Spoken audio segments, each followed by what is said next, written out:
Portsmouth Zoning Board of Review is now in session. First item on the agenda is roll call. Mr. Fiorell, Present. Mr. Reposa, Present. Ms. Horowitz, Present. Mr. Donovan, Present. Mr. Harris, Present. and the chairman is also present, Mr. Knott as well. For those in attendance tonight, board meets till 10 p.m. Any petitions that we do not get to, and we try to get to them all, will be continued to our next regularly scheduled meeting. Hopefully around 9 o'clock, we'll have some sort of idea where we are in the agenda. That being said, before we get on to the first item of old business, I'm going to defer to number 3 under old business, the petition of AP Enterprise LLC. Property is located at 0 Walnut Avenue in Island Park. We have a letter we received that says it's addressed to the assistant town planner, Mr. Window. Mr. Window, on behalf of the applicant AP Enterprises LLC, we're requesting a continuance of the above referenced special use permit application from the Zoning Board of Review's June 15th meeting to its July 20th, 2023 meeting. We are awaiting additional documentation from third parties that will be relevant to the board's evaluation of the proposed project. We request that we be placed first on the July agenda to allow enough time for presentation of our proposal and public comment. Thank you for consideration. Sincerely, Cervenka Green and Charm, Jennifer Cervenka. Being said, could I have a motion to continue the petition of AP Enterprise to our regularly scheduled meeting of July 20th? So moved. Could I have a second? Second. All those in favor? Aye. Opposed? So anyone here that's here for the AP Enterprise, commonly known as the proposed volleyball complex in Island Park, it's continued to the July meeting.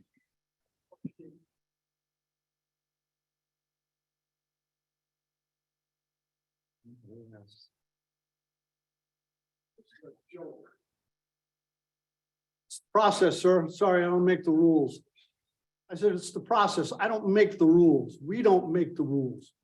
You're all carpetbaggers, okay? Anybody here? Did anybody? Sir, leave. Did Leave.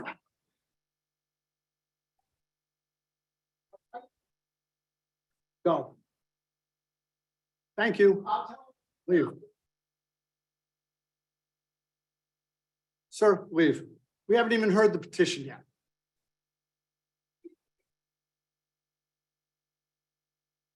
Sir, please, please. Before I press the button and the police come. The strip joint or is it a strip joint or Rex? I have no idea. We haven't even heard anything yet. Already it's like, They get concerned, keep getting back. what's that? I'm sure they get concerned. Keeps getting. Well, you know what? It won't go a third time. Oh, I didn't know that. No, I mean, it's up to us, but I would propose that we provide it. You know?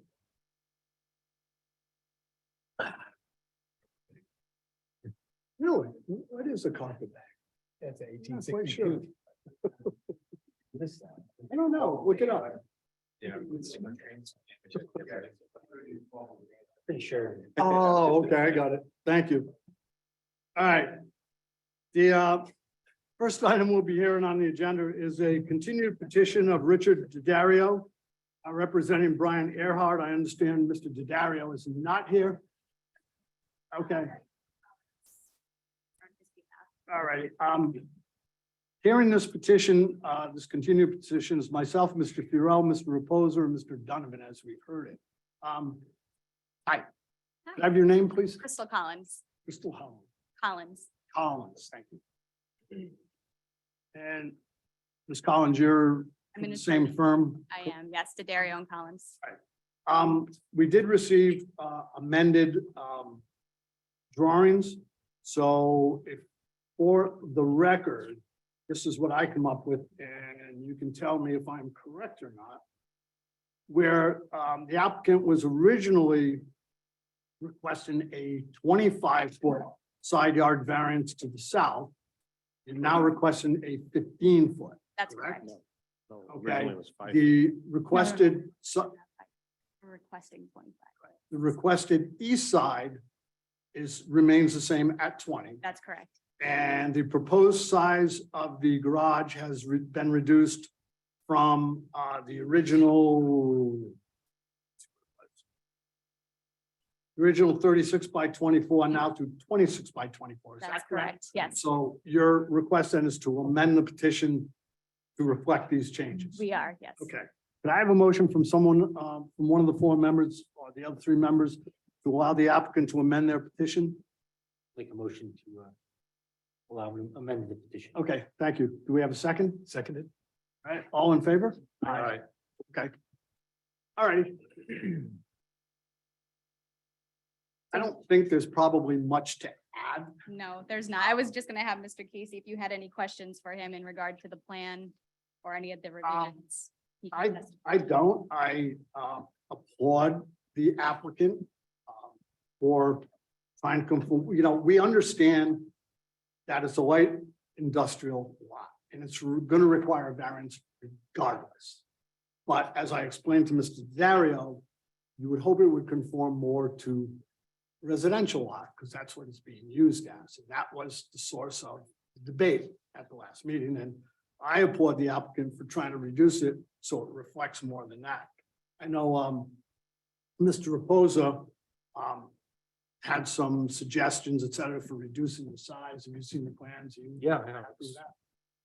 Okay, Good job. so what we've kind of got to do is run through the special use criteria because it's required in this. So let me run through that. Section A.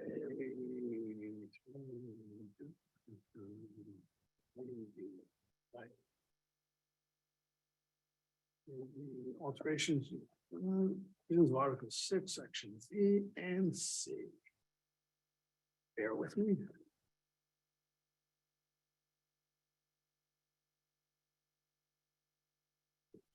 Changes, special use permit. So, special use criteria is as follow. Will the desired use be detrimental to the surrounding area? Would you like me to answer or do you want the builder to answer? You're representing the client, so. Okay, yes. Go ahead, I'm Would sorry. it be detrimental to the, No, it will not. will it be compatible with neighboring land use? Will it create a nuisance or hazard in the neighborhood? No, Adequate protection is afforded to surrounding property by the use of open space and planting. Safe vehicular access and adequate parking are provided. yes, Control of noise, smoke, odors, lighting, and any other objectionable features provided. Let's see, solar rights of abutters are provided for. Proposed special use will be in conformance with the purpose and intent of the comprehensive plan and ordinance of the town of Portsmouth. And the health, safety, and welfare of the community are protected. yes. Okay, thank you. Does anyone have any questions regarding this at all? I think we kind of went through them. Okay, the only thing I have to do now is ask for butters or interested parties because we never got to that. And then we'll take a vote. Okay? So do we have any butters or interested parties that are looking to speak to this petition? Okay. Seeing none, Brian Earhart is before the board for tax assessor's map lot 18, seeking a special use permit and also dimensional variances for the purpose of adding an accessory garage building onto their property. The applicant is looking for, my notes, is looking for a 15-foot to the south setback where 30 feet is required for light industrial. A 20-foot variance requested where 50 feet is required for the east side. And that they meet lot coverage, so we're good there. So, Mr. Furell. Mr. Chairman, we have two dimensional variances and a special use permit to vote on. So for the south side dimensional variance, I vote to approve. Although this is going from 30 feet to 15 feet, as the lot is zoned light industrial, given that it is being used for a residential use, it's it's reasonable, I believe, to apply an R20 zoning rule to this, which gives us a 15-foot side variance. And it satisfies that reasonableness. The same logic is used for the east side dimensional variance, which I also vote to approve, which is requesting a 20-foot variance. And for the special use permit, the applicant has satisfied the special use criteria, and to deny this application would amount to more than a mere inconvenience. So I vote to approve the special use permit as well. Thanks.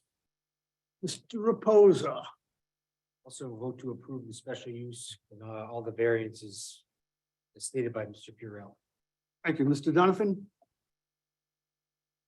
I vote to approve for the reasons stated by Mr. Purell. Thank you. Chairman also votes to approve for reasons previously stated by Mr. Furell. Garage isn't allowed accessory use on a residential piece of property. Unfortunately, this is light industrial. Not uncommon in the town of Portsmouth to have mixed zoning, which hopefully will be rectified in the upcoming years, right, Aaron? We're hoping so. It would eliminate something like this. Again, I applaud the applicant and the applicant's representatives trying to make it more conform to residential property than was originally proposed to us. So thank you very much. Again, you're all set. Thank you so much. Thank you very much. Thank you.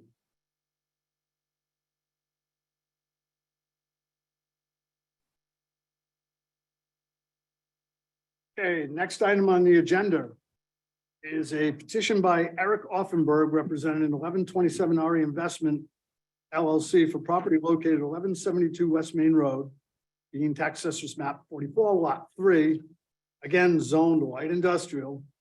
The applicant seeking a special use permit under Article 6, Section C1 to alter existing buildings devoted to a non-conforming use. The applicant is also seeking dimensional variances for structures located in the setbacks under Article 4, Section B, C5. Good evening, Chairman, members of the board, David Martland on behalf of the applicant, Eric Offenberg and owner, 1172 Investment, Real RE Investment LLC. With me tonight is Mr. Offenberg. We also have Mr. Hool to present testimony. Shall I swear Mr. Offenberg in? Yeah, I think we can jump right into the May as testimony. well do that. Raise your right hand and swear to tell the truth. I do. Can I have your full name and address for Teresa, please? My name is Eric Offenberg, 1446 Wapping Road, Middletown, Rhode Island. Okay, Mr. Martland. Yes, Mr. Offenberg, could you please explain what your position is with 1127 RE Investment LLC? Yes, that's a LLC that we formed to own the property at 1172 West Main Road.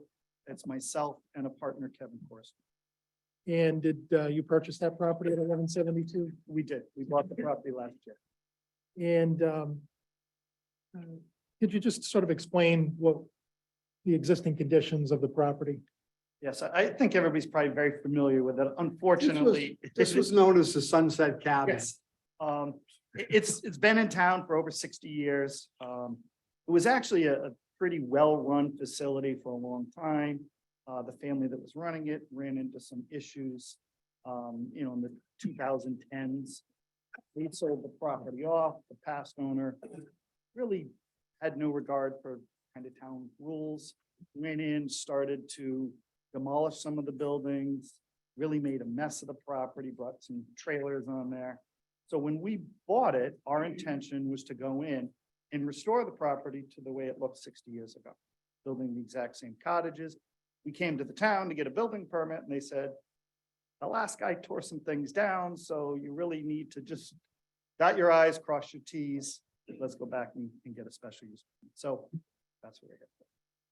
And so basically it's a legal non-conforming use and any alteration has to be by special use permit. Is that right? That's what we're told, correct? So you filed that application and how many cottages were there on this property There were- historically? 8 cottages historically on the property. And they were there up until what period of time? 2019, 2020. And you're proposing to, well, at that time, what, 5 of them were removed? Yes, And you would like to rebuild those 5? Is that correct? correct. We would like to go back to exactly what was there before. As you can see, what we've supplied is we're looking to do 225 square foot cabins. We want to put them in the exact same location. We went through, we made sure the septic was in good shape, the water's in good shape, all the utilities are already there. We spent quite a bit of time cleaning the property up over the past 6 months. So quite earnestly, what we want to do is build what was there, clean it all up, landscape it. Once that's done, we'll remove the trailers that have been there for, the last 15 or 20 years. And operate it as it has historically been operated for the last 60 years. And when you say the 2 trailers, those are located in the northeast corner of the property? Correct. Now, you had the opportunity to meet with the fire department, is that correct? We did. And could you explain to the board why you did that and what was the result of those meetings? Exactly. When we first came in and we were looking to get a building permit to do this work, we met with the assistant planner, we met with the planner, and they suggested that we go talk with the fire department just to see if they had any concerns. So we actually had the fire department come out to the site. We met with them over a period of about 6 weeks. They brought equipment out to the facility. They brought the trucks up and in there, to make sure that we could turn around. They looked at the plans. We spent quite a bit of time with them. So during that process, they actually approved what we were doing. They don't have any concerns with it. We did agree that we're going to do a paved turnaround at the top of the hill so that they could bring equipment up and in and make that turn. So we were comfortable with that process. We're comfortable with the result working with the fire department, and the fire department was comfortable with what we're. Do you have anything from the fire department? We do. Perfect. I can approach. Please. And we will enter this as exhibit 1.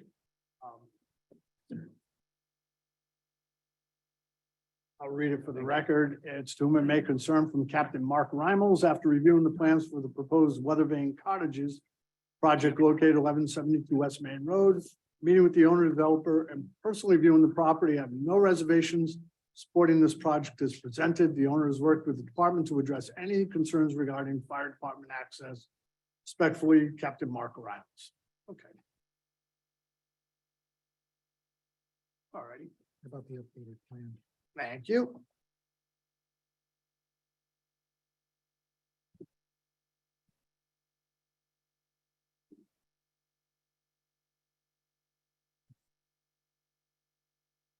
Yeah, sure. We also have an updated plan to go along with it that identifies the location of where the paved street went. Okay, we'll enter this as exhibit 2.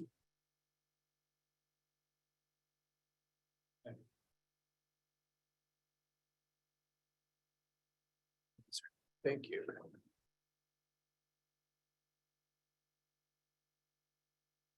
Eric, if you could briefly explain on exhibit 2, where that paved turnaround is located and what you did to accommodate that.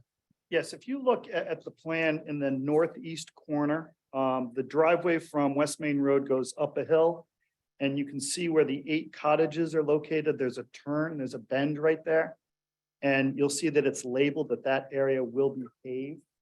That was the agreement that we came up with. The fire department, they wanted that to be a paved turnaround so that no matter what kind of vehicle they brought up there, they'd be able to make that. Okay. And so that pushed a couple of the parking spaces further to the east, correct? Correct.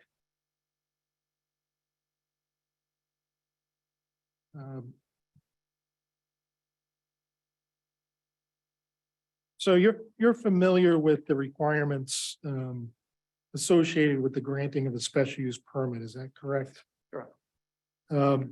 And from your perspective as the property owner, do you think that this desired use will be detrimental to the surrounding area? No, And why is that?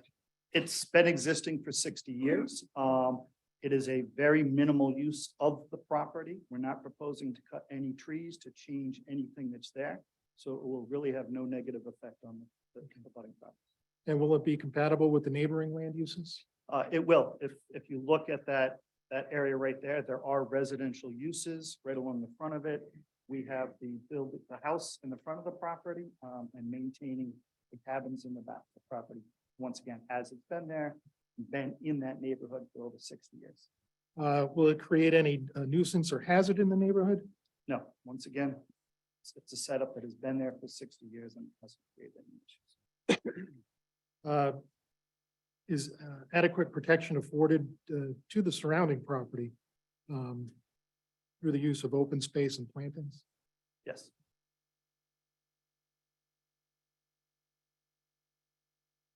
And in fact, there's a significant amount of open space surrounding this property. There is. It's very minimal lot coverage when you look at it, and there's trees all along the back and the side property lines, and we're not going to have any impact. We're not touching any of the trees. In terms of access, you're utilizing the same curb cut, is that right? Correct. And so you're providing for both the safe vehicular access as well as parking sufficient for the use? Yes, we are. In fact, that's one of the things that we did with the fire department. They came out, they brought every one of their fire trucks in to make sure they could get in and up through the site. You don't anticipate that noise, smoke, odors, or lighting or any other objectionable feature would impact the surrounding properties? No, In terms of management, how was this site managed? What do you?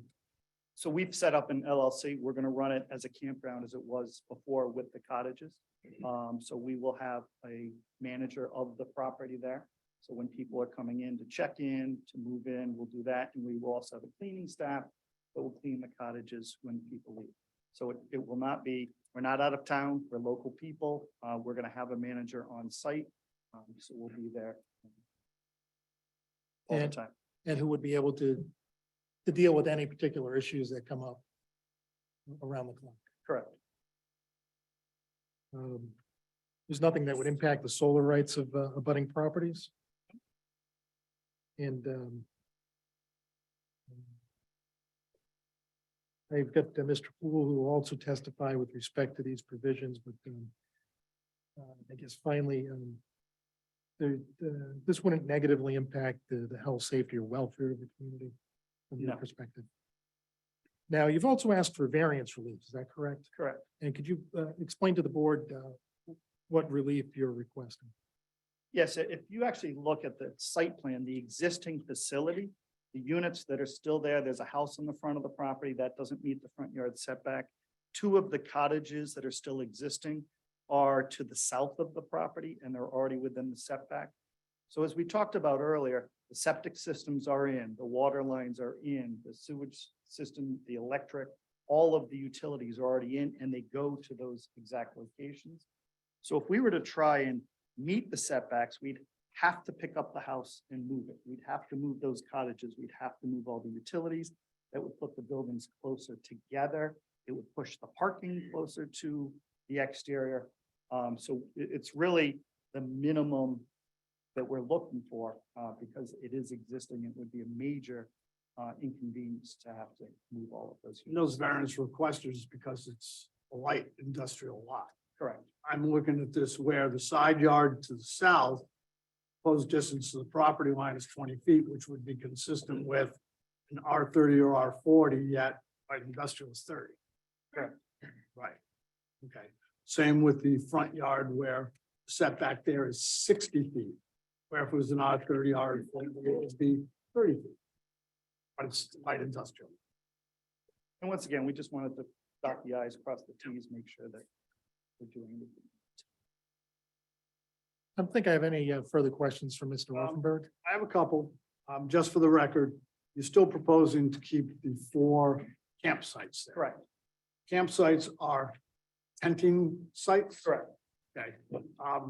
I know you had given earlier testimony that the existing RV trailers are going to be removed. Correct. Would you have an opposition if the board were to place a condition that no trailers, RVs, or campers or the like are allowed on the property. Um. I don't think so. Okay, I'm just making sure that, this way the sites are tent sites, they're Yep. not all of a sudden RV sites and we're dealing with that. Right. Okay, all right. Questions from the board? I have a question. Sure, Mr. go Chairman. ahead. And this may be a question for the board as well. If I understand correctly, the previous use of this property was 8 cabins and 4 campsites? Correct. And that was a non-conforming use. Yeah. So now, is it reasonable to look at this as it's just being refurbished? The problem is that some of the old buildings were torn down by the previous owner back in 2019, 20, something like that. Correct. Okay, Okay, so they're back here to, what was their back? okay. And that's exactly what we thought when we purchased it. We Yeah. went to pull a building permit to refurbish, and that's when the issue came up. Okay. Because Okay, technically, some of those units had been removed. okay. So even though this is a new non-conforming use, it is no more intensive than the previous non-conforming use. Exactly. what was Perfect. there. Thank you. Anybody else? No? Sue? So Yeah. the existing house in the front and the office, those are existing buildings, Correct? you're not adding to them. No, we're gonna refurbish them. The bathrooms in the back of the property, we're refurbishing those. We've cleaned the area up of where the campsites were. So it's quite honestly going back to the 1860s sunset cabins. You're not gonna propose to change the name if this is approved to the Newport Weather Vane Cottages, like Oh, my goodness. that's change the Melville campgrounds to the Newport campgrounds? And one of the, if you look at the buildings, every one of the cottages is gonna have a unique weather vane on the top of it. That's how we came up with it. Okay. You can go ahead and proceed, Mr. Martling. All right. Thank you. If I could call Mr. Hool.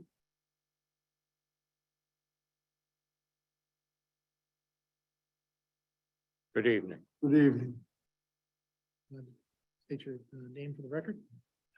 James Houle, Houle. If I could ask that Mr. Hool be sworn in. Raise your hand, swear to tell the truth. I do. Full name and address for Teresa. James Houle, Houle, 198 Union Street, Portsmouth. Would you like Mr. Wu recognized as an expert in real estate? Yes, I would, Mr. Chair. Someone would like to make a motion to that effect? So moved. Second. What's been made in second to accept Mr. James Wu as an expert in real estate? Mr. Wu has appeared before this board on many occasions. Go ahead, Mr. Wu. All right, so I won't belabor this. Thank you. Yes, I knew you would appreciate that. I knew you would appreciate that in spite of the fact that I love entertaining. The truth of the matter is that Mr. Martland and Mr. Rothenberg did an excellent job of addressing every single issue. This is a property with which I'm very familiar. I've appraised this property for several lenders through the years. I know exactly what was there in the past.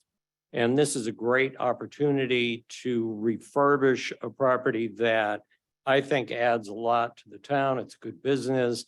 It's in a light industrial area. It's a transient guest facility. I think that the town would benefit.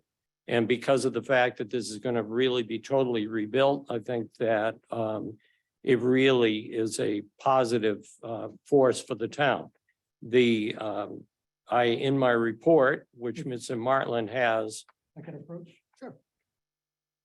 I have taken the time to address all the standards for the dimensional variances for the 4 non-conforming structures that are there. There's a utility shed, a house, two of the cottages all encroach on the setbacks. The encroachments are not significant and they will not be extended. They're only going to replace exactly what was there, as Mr. Offenberg had testified. And so I think that it truly satisfies all the standards that are required for the dimensional variances. I looked at the special use permit standards because it is an alteration of a non-conforming development. And as well, there are additional standards for special use in general. All these standards are addressed in the report. And but I think that Mr. Offenberg did a very good job of explaining why this is a minimal relief and that it is just a refurbishing of an ongoing commercial property that's been there for decades. Thank you. For the record, Mr. Hoole's report will be entered as exhibit number 3. I don't know if anybody had any specific questions, but I think this is very straightforward. You know, there aren't any changes except improvement. Go ahead, Mr. Chairman. Can I make a request of Mr. Hool that, That I run through the standards? no, that, Oh, introducing a report during the meeting, no one has an opportunity to read it. And, I don't think we could impose anything on you in the future, but it would be very helpful if these reports would be submitted with the application. And this way the board would have the opportunity to actually read the work that you've provided here. I could not agree with you more. I actually was called in very late on this. And I had waited before we could submit a report to make sure that the fire department, the letter, I hadn't received any of the new site diagram until just prior to this hearing. And so in this particular case, we were forced to do it. I'd much prefer to transfer this electronically rather than printing out all these copies and handing them in at the last minute. Yes. Anybody else have any questions for Mr. Hoole? Hoole, just out of curiosity, are there other areas in town you're aware of that also have small little cottage developments? Well, you know, a lot of them have been converted to, the answer is yes, but I don't know how many of them are actually, I could not tell you with certainty how many of them are used on a very short-term transient guest type basis. You know, the mobile home park that's on East Main Road just past Clements, they have 5 cottages on that site. Further down, there are several cottages that are clustered, but I believe for the most part, most of them are used on long-term rental basis. But they are around. There are definitely around. Yeah, I mean, this was a very common type development back in the day, right? Okay. Actually, I think it's a really good idea. You know, we keep talking about addressing other issues of affordable housing and things along. This would be a, you know, it's too bad we can't do more of it. Okay. Thanks. Thank you. Thank you. I have nothing further, Mr. Chairman. Okay. Being said, I just asked for abutters or interested parties to this. Do we have any abutters or interested parties to this that would like to speak? Aaron, do we have anybody online? No. Oh, good. Okay. Before the board votes, I would like to place 2 conditions on it. Condition number 1 would be that there be no trailers, RVs, campers, or the like allowed to be used on the site. Condition number 2, that per the fire department, Portsmouth Fire Department's direction, they provide a paved turnaround for the plans that the fire department reviewed and approved. Got a second on those? Second.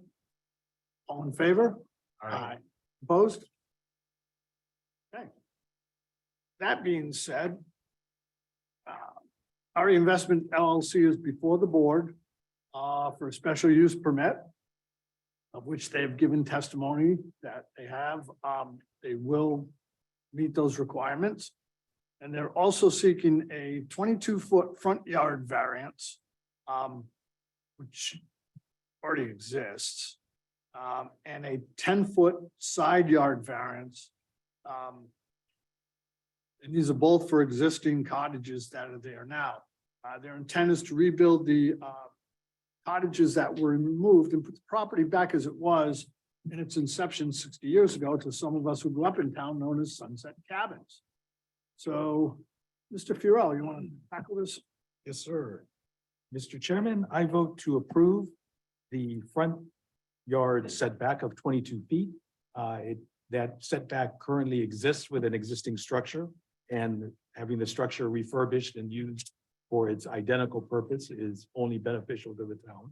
I also vote to approve this 10-foot side yard setback for the same reason. And I vote to approve the special use permit. The applicant has gone through the special use criteria and has satisfied all of those. And this is no more intensive use than was previously on this site. And so I vote to approve all three. Thank you. Mr. Reposa. I also agree and vote to approve the front yard and side yard setback, as well as the special use permit. Thank you. Ms. Horowitz. Vote to approve the dimensional variances and the special use. Mr. Donovan. I also vote to approve the structural use permit and dimensional variances. Okay. The chairman also votes to approve both. Having lived in this town my whole life, many of us do remember the Sunset Cabins. It is kind of nice to see it come back to what it was. And to Mr. Fool's point, you know, a transit, lack of a better term, small community place like that does bring business to the town. I mean, you can think right down the street, the Dunkin' Donuts, the gas station, places like that will benefit from something like this. What people and there's something like this that made Portsmouth what it is back in the day. People don't remember the little cottage communities we had back then. People don't even realize that at the Portsmouth Library, when you drive into their driveway, that used to drive into Mumford's apartments. It was a motel that was there. And a lot of military people back in the days rented places like that. They were here on short term. And it's nice to see something like this come back. It kind of gives Portsmouth that character again. So kudos to the developer in trying to resuscitate this, if you will. Thank you very much. So it's been approved. Thank you. Thank you. We're excited to get started. Yeah, I'm excited to see it when it's done. All righty. Moving on to new business.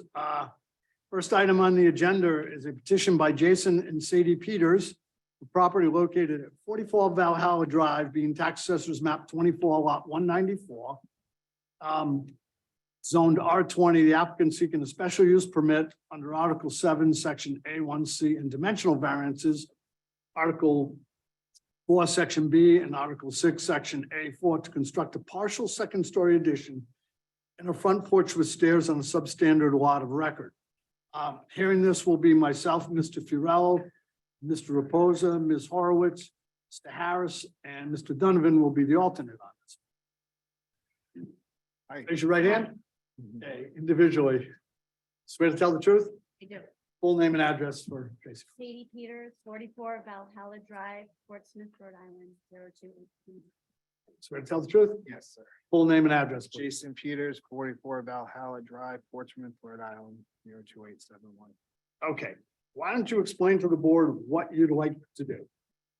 Well, the reason that we're here is because we lost our home to a fire in October. And it's been a long journey and we're finally ready to start building. So, trying to make some lemonade out of lemons and, maybe add some space in a front porch to our existing home. We have 2 children. We have a giant 15-year-old boy who's growing out of his room pretty quickly. We have a daughter whose bedroom is the size of a closet. So we've been toying around with the idea of expanding and how we can stay in a neighborhood we love, with the neighbors that we love. But give ourselves some more room to do that. So when this happened, we're like, well, we may as well take this up as an opportunity to try to create a bigger home that we can stay in. So that's sort of where we're at. That's sort of where you're at. You are on a substandard lot of record, correct? Okay. So You don't require any lot coverage variance, correct? Lot coverage variance. Oh, I don't know. Can I bring up? Oh, Absolutely. This is Jeff Monas. He's our Jeff architect. Monas. Thank you. Right hand. Tell the truth. I do. Address, please, for Teresa. Jeffrey Moniz, 67 Third Beach Road in Middletown. Go ahead, Mr. Monas. All right, so let me fill in some gaps for these guys here. So yes, it is a substandard lot of record, very much so. It's actually kind of surprising that this is an R20 neighborhood, to be honest. You know, their lot size is under 10,000 square feet. And you know, looking around at these three streets, like if you're everyone's probably familiar, you go Viking, Valhalla, and Nordstrom, all sort of stacking down the hill there. And basically the entire neighborhood is zoned R20. There's 90 residential lots in there and 74 of them are just below or just above 10,000 square feet. So the overwhelming sort of majority of the neighborhood is around that 10,000 square foot mark. There's actually only 3 properties in that whole neighborhood that meet the 20,000 square foot mark, and they sort of abut the commercial properties up on East Main Road. So they have kind of odd shaped bigger lots. It's also very common for this neighborhood to have front porches. Like basically as the neighborhood sort of steps down the hill, you know, almost all the houses that are on the west side of the neighborhood have front porches to take advantage of the ocean views over Island Park. And almost all of the houses on the east side of the neighborhood have big back decks that take advantage of the views as well. So I have a couple diagrams that I'd like to submit that kind of show how this is typical through the neighborhood.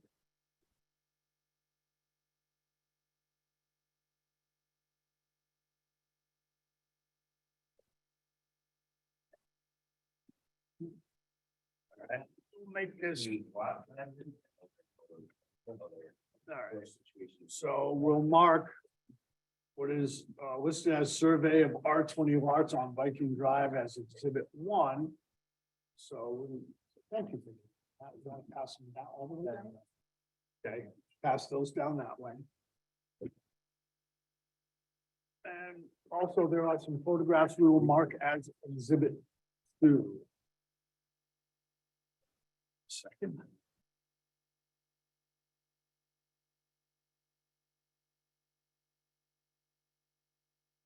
He's gotta go down that way. There we go.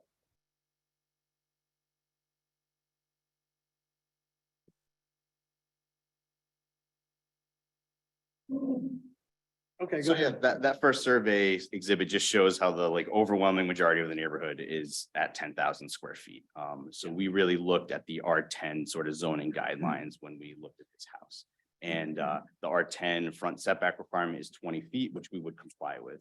And we feel like the R10 zoning code is really more in line with this neighborhood than R20, considering, as you can see, the overwhelming majority of the houses aren't even close to 20,000 square feet lots. And then the second exhibit just shows all these photographs of different sort of front porches in the neighborhood. Some are single story, some are 2-story, some have roofs over the top, some are greenhouses. There's a whole variety basically throughout the neighborhood. And, you know, I really doubt that Sadie and Jason are going to be the last people to come ask for variances for front porches on the street to take advantage of these ocean views. So that's really what this is all about.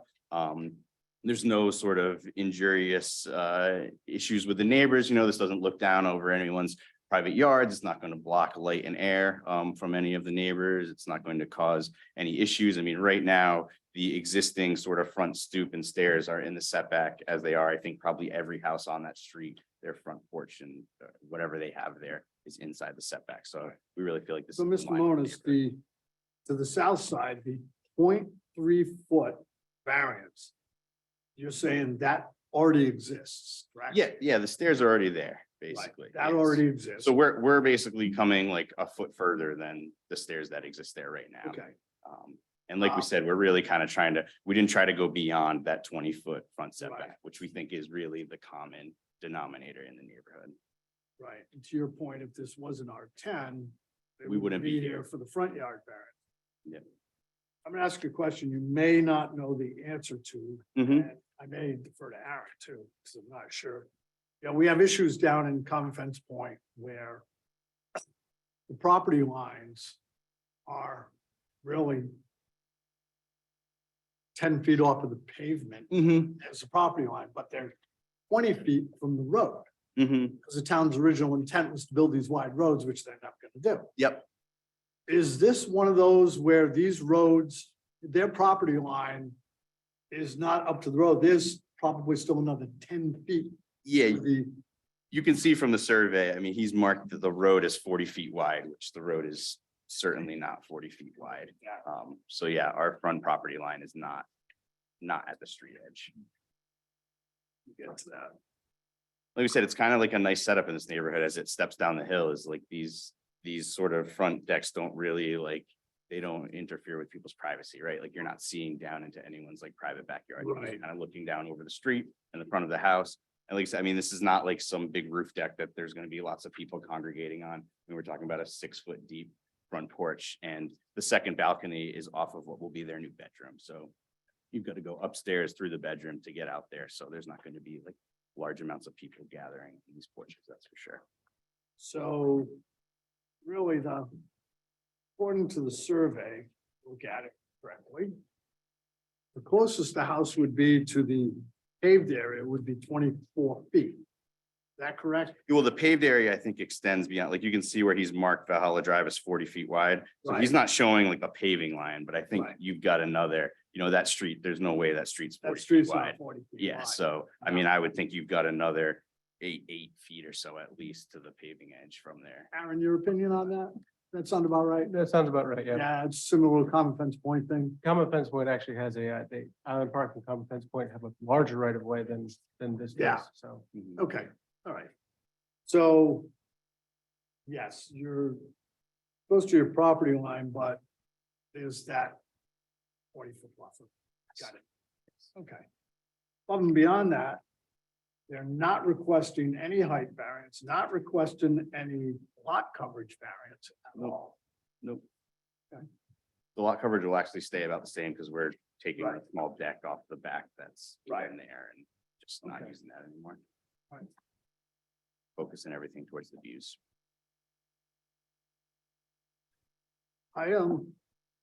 Any questions from members of the board? The second floor is basically approved because it's on the same footprint. Well, it's a Correct. special use permit because we're on a substandard lot, so any expansion of the house would have to come to you guys. So even if we weren't doing the front porch, it's my understanding that we'd still be here because of the second floor addition. Right. That is correct. You build in the setback. Yeah, Okay. right. Yeah, but yeah, the interior space of the house is on the existing footprint. We're not expanding past that at all. And your deck's on excessive, you're only asking for 6 foot in depth. Yeah, it's just balcony. It's not like you're asking for 8 or 10 or 12. Yeah, just enough room to fit an Adirondack chair. That's it. A rocking chairs for us. old Rocking people. chairs, yeah. Any other questions? No? Anything? No? Okay. I just have to ask for butters or interested parties to this. Sure. That's all. It's got something to read.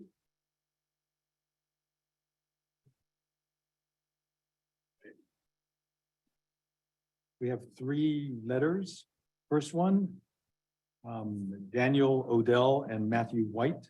Good morning. We are neighbors to Jason and Sadie Peters and live at 95 Valhalla Drive.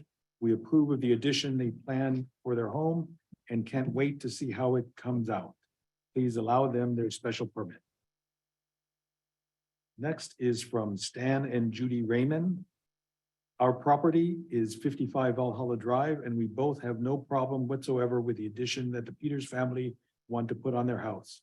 We look forward to having them back in our neighborhood. And third is Bill and Heather Vi. This is Bill and Heather Vi of 84 Valhalla Drive. We are writing to support Jason and Sadie Peters of 44 Valhalla Drive. They seek a special use permit and dimensional variances to construct a partial second-story addition and a front porch with stairs on a substandard lot. Please accept this letter as our full support of their application. One thing I do need to do is run through the special use criteria, so it is on the record, okay?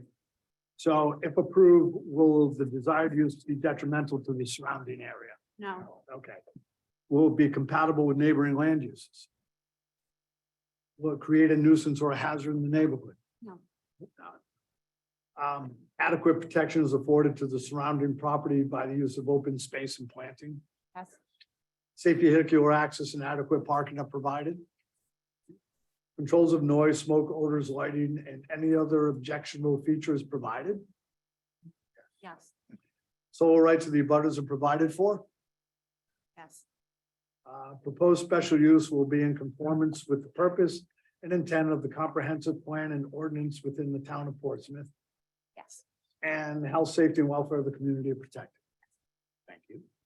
Aaron, do we have anyone online? No? Is there anyone in attendance that wants to speak to this? No. Okay. That being said, Jason and Sadie Peters are before the board for tax assessors map 24 lot 194. They're seeking a special use permit under Article 7, and also dimensional variances to rebuild an existing entry stair and accommodate 6-foot deep front porch to the entrance to enhance the exterior enjoyment of the property. Smartest addition will open up the house. As many of us know, there was a fire that was detrimental to this property and they are rebuilding. So the variances are a 9-foot 3-inch variance to the front and a 0.3 foot, which already exists to the south side. The applicant has given testimony that there is additional footage before you get to the edge, actually, of Valhalla Drive. So, Mr. Furell? Mr. Chairman, I vote to approve both dimensional variances. They are generally within the setbacks that already exist. Granting these variances will not affect the character of the neighborhood, and granting relief is in accordance with our zoning ordinance definitions. Denial of these variances would amount to more than a mere inconvenience. I also vote to approve the special use permit. The applicant has satisfied the special use permit criteria. There are small addition of a deck across, what is that, 26 feet of the front of their house is not excessive, as is the 6-foot depth, not excessive. The second story deck doesn't overhang any further than the first floor and is a reasonable accommodation to modern living. So also to deny this special use permit would amount to more than a mere inconvenience and would deprive the applicant from the fair use and enjoyment of their home and property. Thank you. Mr. Reposa? I'd like to say you guys did a great job with the plans. Definitely going to take advantage of the water view from the deck, but I also vote to approve the special use in both dimensional variances, the reasons stated by Mr. Bureau once again. Thank you. Ms. Horowitz? To approve the dimensional variances and the special use permit for reasons previously stated. Thank you. Mr. Harris? I vote to approve the dimensional variances and the special use permit for reasons previously stated as well. Thank you. The chairman also votes to approve for reasons previously stated by Mr. Furell. I think the requests are modest at best. And I think, you know, due to what you've been through, given the opportunity, unfortunately, to enhance your home. And I say that unfortunately because no one wants to go through what you went through to enhance your home at all. So it's been approved. Good luck. Thank you so Best much. wishes to you. Thank you. You a good plumber? Well, Thank you, Baron.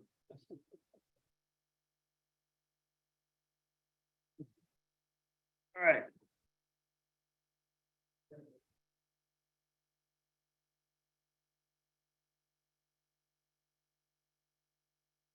Yes, Leah. Thank you. This is our town planner. Leah Hitchin.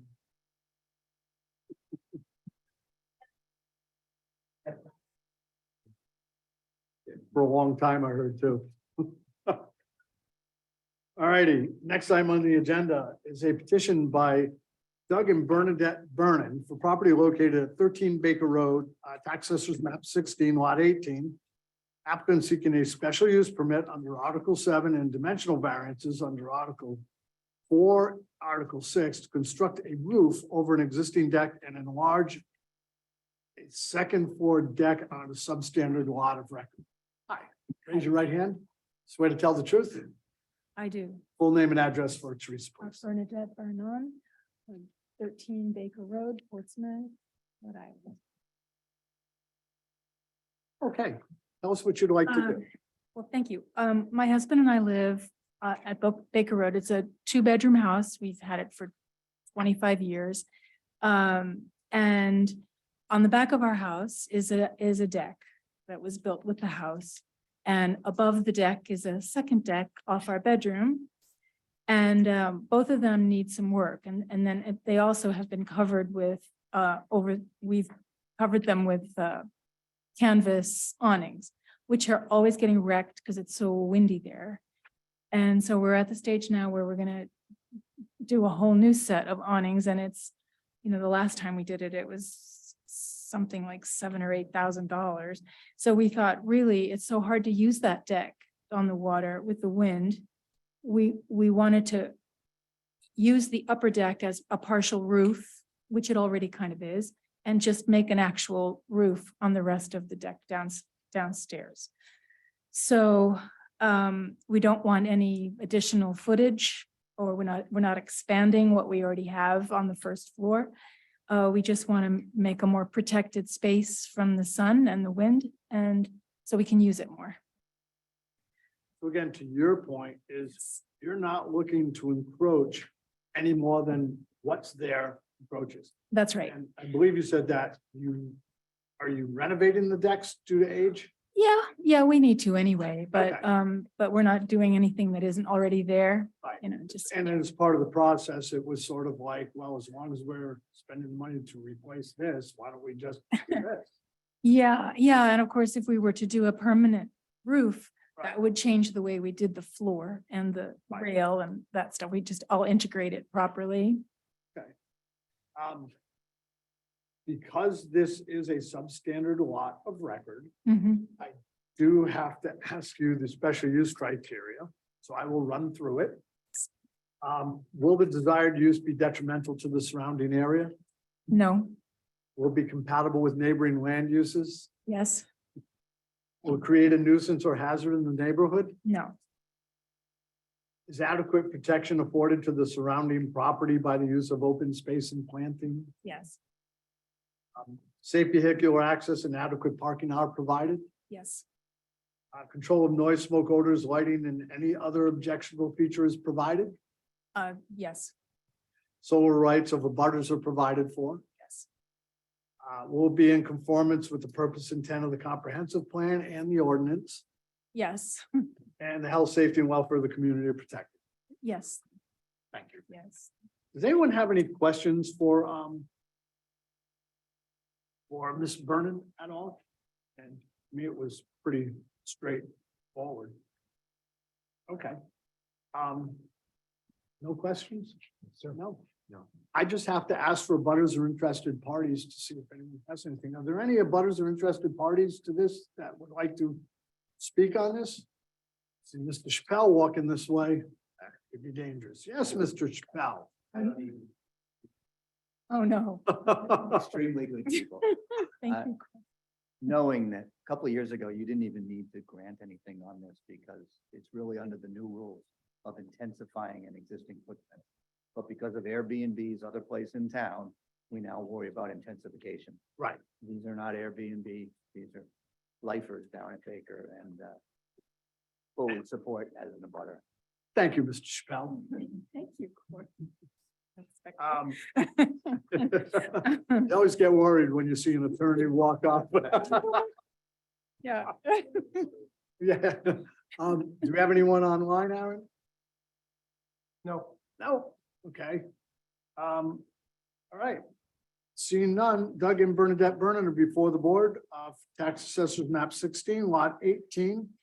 Seeking a special use permit under Article 7 and a 6-foot to the side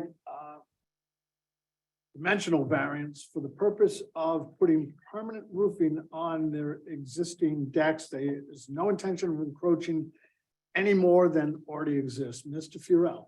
Mr. Chairman, I vote to approve the dimensional variance. It does, it, the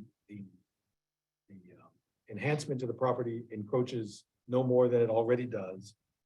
Therefore, it's the least relief necessary, and to deny the variance would be amount to more than a mere inconvenience. I also vote to approve this special use permit. Covering the deck is a reasonable and common accessory use. And the second floor deck is almost a consequence of having the roof on the first floor deck, and has no impact on abutters as it faces out into Narragansett Bay. So I vote to approve both. Thank you, Mr. Reposa. Also vote to approve the special use and the variance, excuse me, as reasons by Mr. Farrell. I think it's a reasonable request. Thank you very much, Mr. Reposa. Ms. Horowitz. I vote to approve for reasons previously stated. Thank you, Mr. Donovan. I also vote to approve for reasons previously stated. There's not a lot of room to do things in other areas affected by the property. So, Thank you. Piece of property. Chairman also votes to approve both the special use permit and the dimensional variance for reasons previously stated. So you're all set. Thank you all very much. You're Thank quite you. welcome. See, we're really not carpetbaggers. Contrary to popular belief. I think everyone other than Sachem, whoever, was a carpetbagger, right? Whatever. Been called worse. Very few people. We'll have one more and then we'll take a quick break. So next item on the agenda is petition by Wendy and Jeremy Shattuck for property located at 187 Cedar Avenue, tax assessors map 20, lot 136. Applicants seeking dimensional variances under Article 4, section to construct a 7'6" by 10-foot shed within the front and side setbacks. Individually, raise your right hand, swear to tell the truth. Full name and address for Teresa. Swear to tell the truth. I do. Full name and address for Teresa. Jeremy Shattuck, 187 Cedar Avenue, Portsmouth. Okay. Go ahead and tell us what you'd like to do.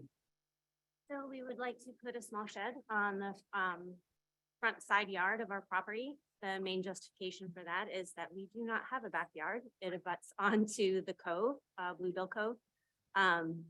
And we're also asking for a lot coverage variance of 3.6% as well. I didn't see the lot coverage variance request on you. It was a 0.5% lot coverage, but when it says variance requested, it's 0. Okay. Oh, no, mine There- says. My application is. There is an, Yeah, but when I go to this Oh. page, it doesn't. So, got it. So yes, a 3.6% lot coverage variance. And you want to put the shed in the front. yes, please. And for the record, and I'm sure you're aware of the board's record, that in the town of Portsmouth, you're actually allowed a 120 square foot shed within 3 feet of the rear property line, but they're actually seeking a smaller shed, put in the front. Correct. To the best of your knowledge, are there similar properties near you with their sheds in the front? There are. Yes, Probably. Island Park, yeah. absolutely. Yes, Island Park. Yeah, there are. So it's not uncommon Correct. for that area to have to put your sheds in the front. Not at all. Correct. Okay, all right. That is my only question. I'm gonna ask this question, not that, but why 7'6"? I'm just, Very strange question, right? I'm just wondering. Yeah, there are both financial and logistical justifications for that. The posts for our front fence are 8 feet apart and we can get a shed. Not quite. 8 feet. Right, so that's Yeah. enough to get a pre-made shed in, and then we won't have to pay for on-site building expenses. Got it. And it's the minimum size that we need to put our gardening and things that we intend. to do. Minimal's good. So, yeah, Good. the smallest that we can do it. Okay. So how's the shed gonna be finished? What's the exterior of the shed? We are doing, So you- we are, It'll match the house. so it's wood- matching the house. Wood shingled and painted the same color. as the Yeah, house. yeah, And the roof? same coloring as. Same as well as shingles, the roof yeah. of the house. All right, any other questions from the board? Not really a question, I just commented, I've been by the property, there's really, I don't think any other place to put it, really can't put it on the other side or anything like that. That's correct. And you don't have a garage. No, we do not have a garage.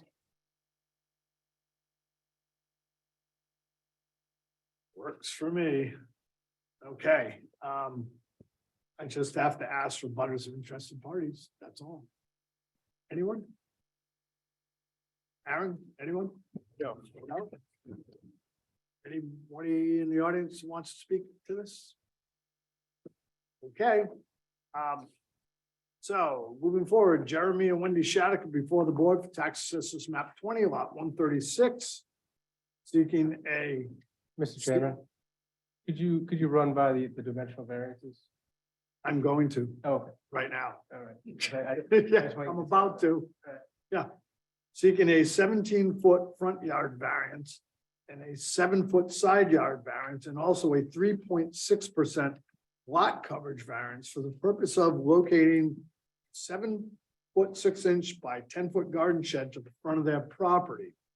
Again, as I stated earlier, in the town of Portsmouth, you're allowed 120 square feet within 3 feet of the property line at the rear of your property, but because they've given testimony that they really can't do that, no one in the area does that. They need to put it in the front, which is why they're here for the dimensional variances. They require nothing other than that. So, Mr. Furell. Mr. Chairman, I vote to approve both the front and side yard dimensional variances. The hardship imposed on the applicants is not a result of anything they've done. It's a result of the configuration of the property. As noted, there's no other place to put a shed. So I vote to approve both of those. I also vote to approve the lot coverage variance. It is minor and probably not wholly a result of the shed, is it? No. Part of it, at least part of it, is an existing feature of the development. And do we have a special use permit in that Nope. also? Oh, so it's just A dimensional variance. So I vote to approve both of them. Thank you, Mr. Reposa. It's a reasonable request once again, and I vote to approve both variances. Thank you. Ms. Horowitz. I vote to approve both variances. Thank you, Mr. Harris. I also vote to approve both variances for Thank you. reasons previously stated. Chairman also votes to approve for reasons previously stated by Mr. Furell. You're all set. Thank you so And much. it'll fit nicely between the fence. Okay, the board's gonna take a 5-minute recess. Mike. Zoning Board of Review is back in session. Next item on the petition is agenda is petition by Mindy Zhang. Tax assessors map lot 105. Applicant seeks a special use permit and dimensional variance under Article 4, Section B and Article 6, Section A4 to construct a deck off the rear of the house on substandard lot of record. Mr. Chappelle. Good evening, everyone. First of all, I'll start with Mindy is the owner of Mindy's, as you know, and or as you may know. She asked me to respectfully say she's sorry she couldn't be here. She was going to be here right up until 4 o'clock. She had some workers cancel. She sent her son, who is now my star witness, but she was the one that's going to be here. You've also seen this petition before. When you saw this petition a couple of years ago, you turned it down when the deck was all the way across the back, which was 54 feet by 12 feet. That was done personally without an attorney, and I want to give you a little background. This was a piece of property that had a pre-existing, what I'll call a shanty on it. It had the house that Jack built that had a few wings off it.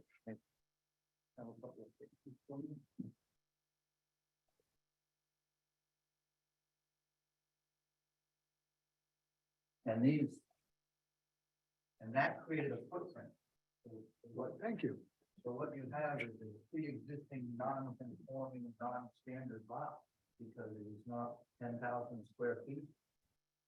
And what you had was this building, so when. So this is exhibit 1 and 2. Yeah, there's a couple of different angles. But what's important, it really does explain how we got here. Because it's not the case that the developer came in, got built, and regard to our rules, and then came back and said, hey, by the way, you want? Sure. Yeah, for the record, exhibit 1 will be the one that has oaks on the front, and exhibit 2 will be The one showing the streets of Oak Street, Weedman Street, Cedar Avenue, Oak Street, Pomerod Avenue. So what that shows is that large structure that was there. So when somebody purchases a lot on something that needs to be bulldozed, they go to the building inspector and they say, what's the size of the house I can build? And that's what was done by Mr. Ingram when he was involved. He did that. He worked with the building inspector and he applied for a permit that included the house and the deck.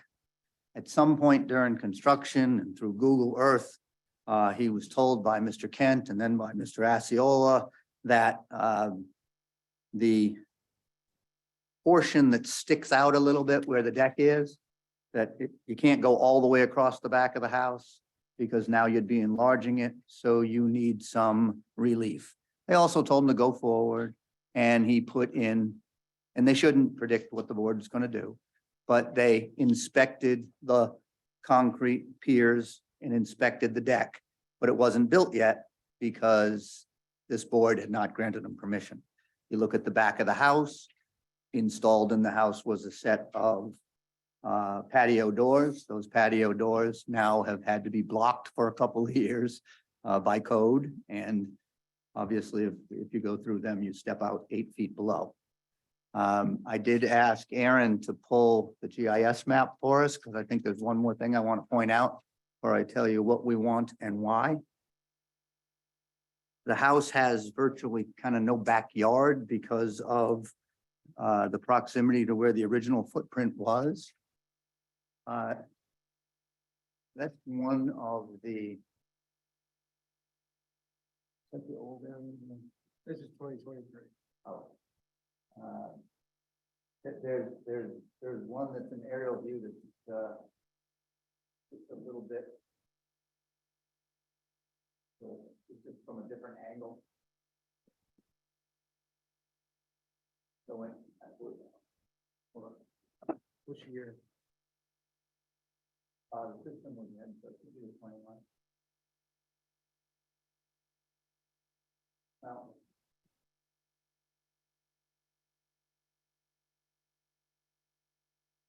It's not the perfect one, but what you can see is that entire backyard is a septic.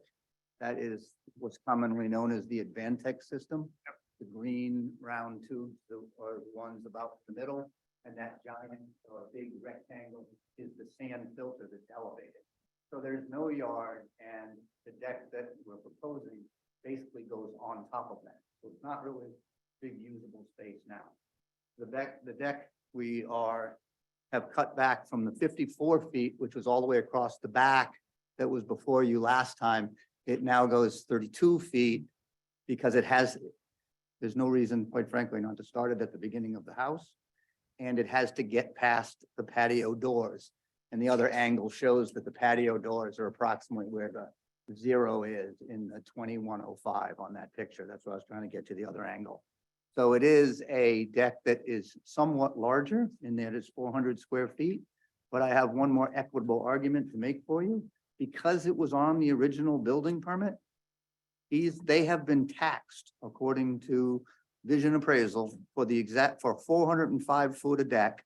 The deck that's before you is 402 foot of deck, but it's drawn exactly as the deck that I'm asking you to approve tonight. They've paid the tax on that deck for 3 years because it was on the original permit. And submitted in your package was a copy of the Portsmouth, Rhode Island tax card and vision appraisal. So the purpose of the deck is because I don't have any yard. This particular applicant certainly didn't cause this. This particular applicant had nothing to do with it. The structures for the posts have been inspected and are in place. It allows the deck to catch the patio door to stop a dangerous condition. We believe it's the least relief necessary. You could cut a little off at the end and then, but under it would be the septic system. So you'd be standing on the deck and looking down on, trying to get by that a little bit, or at least to the end and cover that particular spot. So we believe that it meets the criteria of not only a special use permit, but also the A4 extra criteria that I will go through quickly. Ready?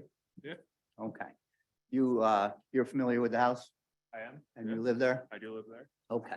And is it true that there's no deck on the back now? There is no deck. It is true that there's a patio. Can you door. hang on? Oh, It's gonna be sorry. sworn in court. Yeah. Thank you, Sorry about Teresa. Raise your right hand. Going to tell the truth. I do. Full name and address for Teresa. Vincent Zhuang, 26 Oak Street, Portsmouth, Rhode Island. And there's a patio door that comes out of your living room that's basically barred shut by code. Yeah, there is. Is it more than a mere inconvenience not to be able to have a deck on the back and to use that patio door? I would say so, yeah. And I made some statements that if we start at the corner of the house, come 32 feet to catch that door, it has to go a certain distance. And that's what we've designed this to do. Is that right? Yep. And that's why you believe it's the least relief necessary, so you can go from the corner of house to that. I do. Now, we have calculated what's called lot coverage. Okay. And one of the variances is that there's an 11.7% lot coverage. That means the total structures on the property, when divided by the gross square footage of the lot, come up higher than what's allowed. Is that right? Yep. Okay. But the original structure was already at 26%. This does take it to 31. So although it's 11.7% variance, it was already at 6% as it sits today. And as it sat, it was probably 8%, because as it sits today, it's the same size from those pictures as the footprint, minus that small portion that we were using for the deck that sticks out in the southerly direction. So one of the requests is for 11.7% variance, is that right? Yep. Now, the property that is immediately to the south is the Portsmouth Island Park Playground, is that right? It is. And the closest piece on this deck is 16 point, I'm sorry. Is closer to the rear yard than allowed, is that right? So there are no variances in the front, there are no variances in the sides, but a single setback variance when you ask for a 12-foot deck needs to be granted to the rear, is that right? Yep. And what's called for in our ordinance is a 20-foot rear line setback. Is that right? Yep. And this particular deck is going to be 13.7 feet away instead of 20 feet. Is that right? Yes. And what that equates to is a 6.3 foot rear yard variance. Is that right? Yes. Do you believe that this will be detrimental to the neighborhood? I don't believe so, no. In fact, in Island Park, this is a bigger lot than some, and a number of the houses in the aerials immediately around you have much closer proximity to both rear, side, and front yard lines than this house is now. Is that right? Yes. You believe it will affect the values of the property in the neighborhood? No. The deck in the back, you already have parking, traffic. It's not going to create a traffic hazard. Not at all. The deck isn't going to block the solar rights of any abutters. Not going to create a health or hazard. Nope. I believe that's all I have to the A through J criteria. Okay. Questions from the board? For the record, this property abuts the Island Park Playground, I call it the playground baseball field. right? Seems to me, I'm just looking at the thing Mr. Poser brought out. It's also an irregularly shaped lot too. It is. Which adds to any argument on a lot coverage, because when you fit it in the main rectangle, you don't get the use of the balance of the irregular shape. So the primary inconvenience is the fact that the septic system, which consists of a treatment tank, the pump chambers and the sand filter all take up pretty much the backyard, so there's no reasonable use of your backyard. The only true, Someone takes the place of it, correct? the only true, and I think that's why originally they were asking for the bigger one, Right. except I get the standard of least relief necessary. Yeah. But because the entire backyard gets taken up by the septic, which is just the way it is sometimes in the lots down there, outside entertainment space is not available for them in the setbacks, where most of us can use those setbacks for some type of outside entertainment. So it really needs to be elevated above that septic system for them to have use and enjoyment of the back of their property. And with little children playing and things in the back, it's a nice open space. Okay. Any questions from the board? Anyone? No? All right, anything else, Mr. Chappelle? No, thank you. All right, I have to ask for butters or interested parties that want to speak to this. Aaron, do we have anybody on? Nope. Okay. And excuse me if I mispronounce Mindy's last name. But is it, I avoided it, if you know. how do you pronounce it? Zong? Yeah, Mindy Zong, Mindy Zong. or Zhang, either way. Okay. Mindy Zong is before the board for tax assessors map 20 lot 105. Seeking a special use permit and a 6.3 foot rear yard variance. And an 11.7 lot coverage variance, which is actually only an additional 6.3%. For the purpose of installing a 12 by 33.5 foot, a 402 square foot deck on the rear of their property. The applicant's given testimony that the hardship they suffer is because of the location of the septic system allows them no use of their backyard. This would take place of that. So, Mr. Furell.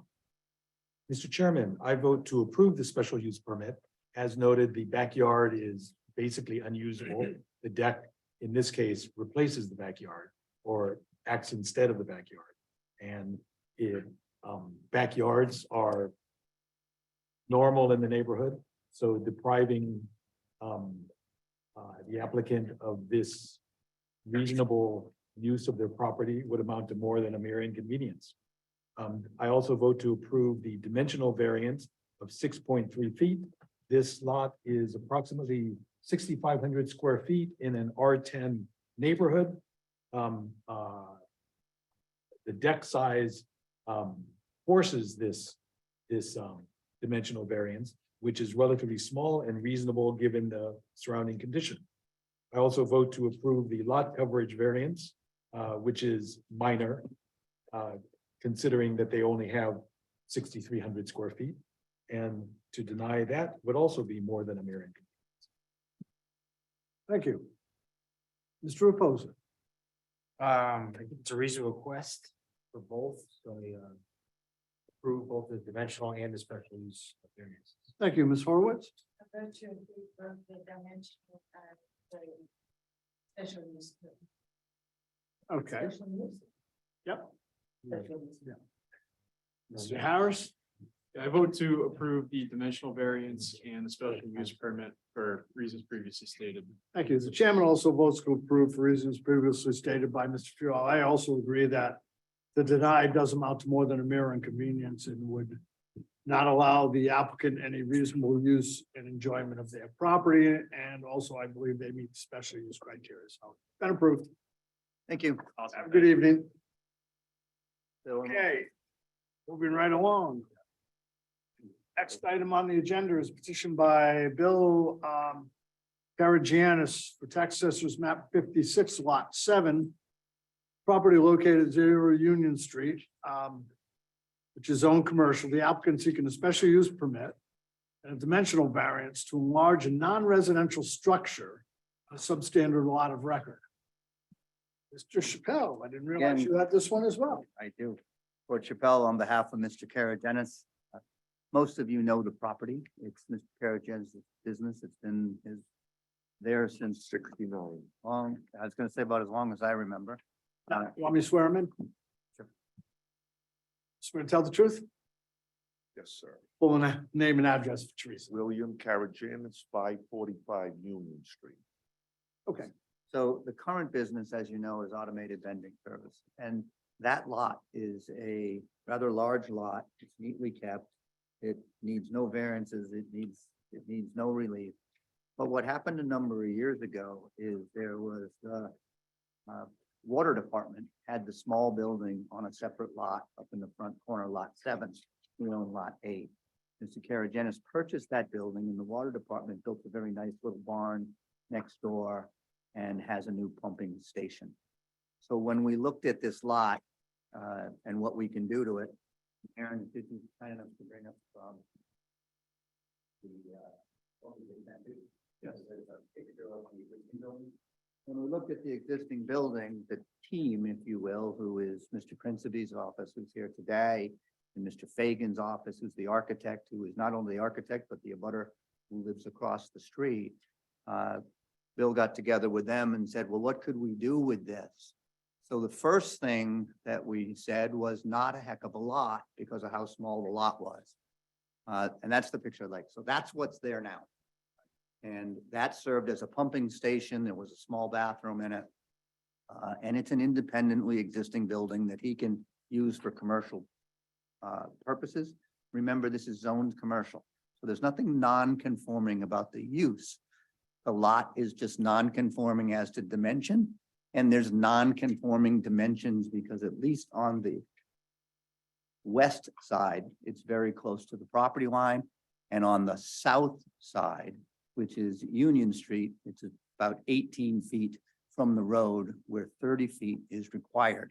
It's also such a small lot that it's not compliant on the north, which is the backside, and it's not compliant on the west. So what we looked at first was an administrative subdivision. We looked at the lot that he owned, lot 8, which was a much larger lot.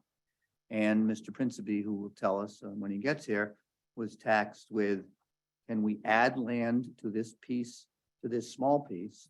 And can we eliminate all the variances so we can come to this board and not ask for anything? Well, we can add land to the back, and we did. And our extension of the small 800 square foot addition requires no rear yard setback. We can add land to the east, which is towards the building. So we have a side yard and a driveway and room for a septic that require no variances whatsoever. We can't add land to Union Street. It still was 16 or 18 feet away. And we can't add land closer to the west, but we can make sure we don't encroach any further on that side. So the next tax on the addition with Mr. Fagan was, can you build the addition on the east side instead of the west side so that we don't require variances? And we would require no variances whatsoever, except perhaps extending the front if we didn't move the building forward. The testimony is going to be that the current building is 18 feet away, although about 31 feet from Union Street because of the separation of the grass from the pavement that's on your plan. And they put a jut on that, if you will, 2 feet for architectural integrity of the building. So it's the current building would be 16.8 feet away instead of 18. So it's about 1.5 feet closer to the road. But that allowed the septic to be in the back. The commercial building is not over 4,500 square feet. It's not a 20,000 square foot lot. So this isn't a special use permit under a large service building, for instance. It's just a special use permit because of our ordinance that says we are expanding a non-conforming, not substandard lot. We're building on a substandard lot, a non-residential building. So it's both the special use permit and the single variance of a front yard setback, allowing the building to be 16.8 feet away instead of 30, where it's currently 18 feet away. And again, there's what Tommy testified, but it's close to 12 feet between the property line and where Union Street begins. So in layman's terms, the proposed building will actually encroach less than the existing building. Well, the proposed building in the front is actually 1.5 feet closer to the road. However, we've cured completely the nonconformity in the rear by adding enough land, not only, and we've cured independent parking because it had no parking. We calculated the number of parking spots given the square footage, and we have 5 independent spots on this line. Now, you're also going to hear that he's using it himself. It's for his own building, but it made sense to not have 2 buildings on one lot, but to set it up as 2 separate lots that could work if he ever decided to do something different in the future. What's the proposed use of the new building? His own company, he is going to use the garage portion for storage And he kind of has his shop in the middle of his storage now. He wants to put his shop in there. Okay. So I did all the talking, but you purchased the land from Portsmouth Water and Fire. Purchased from Portsmouth Water and Fire. As you can see, I live on Union also. And I keep my place very well kept. And I'm trying to do something that would really, even though it's gonna be probably not as cost effective as I would want it to be, but I want something that's gonna look nice. And it's gonna look as good as the water department's building. I believe the conversation was do something like the water department did, because the board likes those pretty buildings. Yeah, so, And you tasked Mr. Fagan with doing a barn Yeah. style building, is that right? yes, yeah. And are you, the building that is now up on the TV there? That top left picture, the left side of that building is the existing concrete building that is re-sided and dormered, is that right? Yeah, the existing building is actually gonna go inside of the new Okay. building.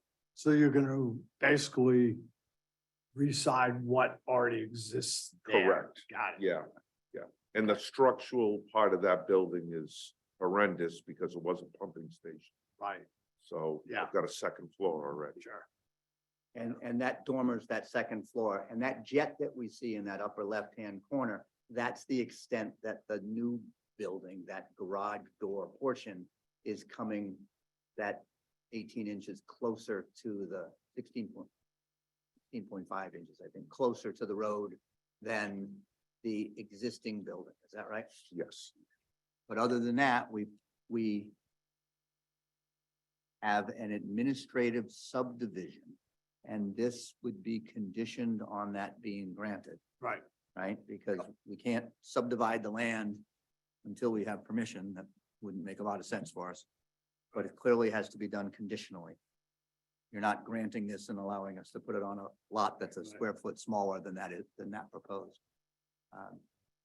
But with this design, why don't you tell us what your plans are for the portions of the building, both the old portion and the new portion? well, the building I have right now, I park my vehicles in the building. So I don't get frozen product. And what we run into a situation with is parking the trucks in the existing building, and part of it is storage for equipment and stock. So the new building is essentially gonna be the same. Park a vehicle inside at night, storage. It's gonna be the same as what we're already doing in the other building, so, Just expanding. correct. Yeah. And I try not to put anything outside, so it's just gonna help me make that easier.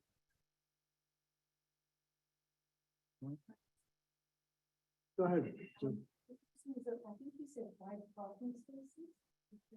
I only see 4 on the table. I think it's 4. Or in the back. And what we're trying to do is be a little non-disingenuous. If it's really all storage, because of the square footage, it requires 1.5.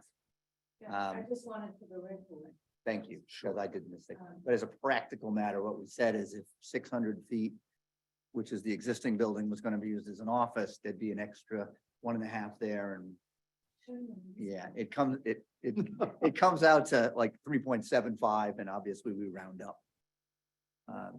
You can explain why the one door is so much bigger than the rear door. Because some of my trucks, the Isuzus are higher. And I always liked that fact that you could drive straight through like the dealerships do. So the guy doesn't back up and it's easy to drive forward, obviously. Keep it simple. Keep it simple. So the larger trucks, if we're gonna park one in there, we can park it, and then somebody's gonna have to back out, hopefully correctly. But the smaller vehicles can just drive right through. But my other building has a 14-foot high door, and that's the other problem we've run into is people trying to put, not negotiating it right and hitting, so. Is it, geez, you know, I know my trucks are 12. So, I would say it's a 14-foot door In the rear.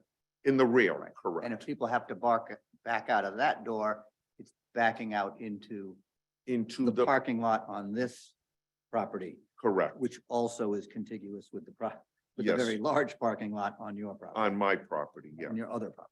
yes. And from the front, a door that worked into the aesthetics. Yeah, I didn't and want to put a regular big size door in was the easier. front.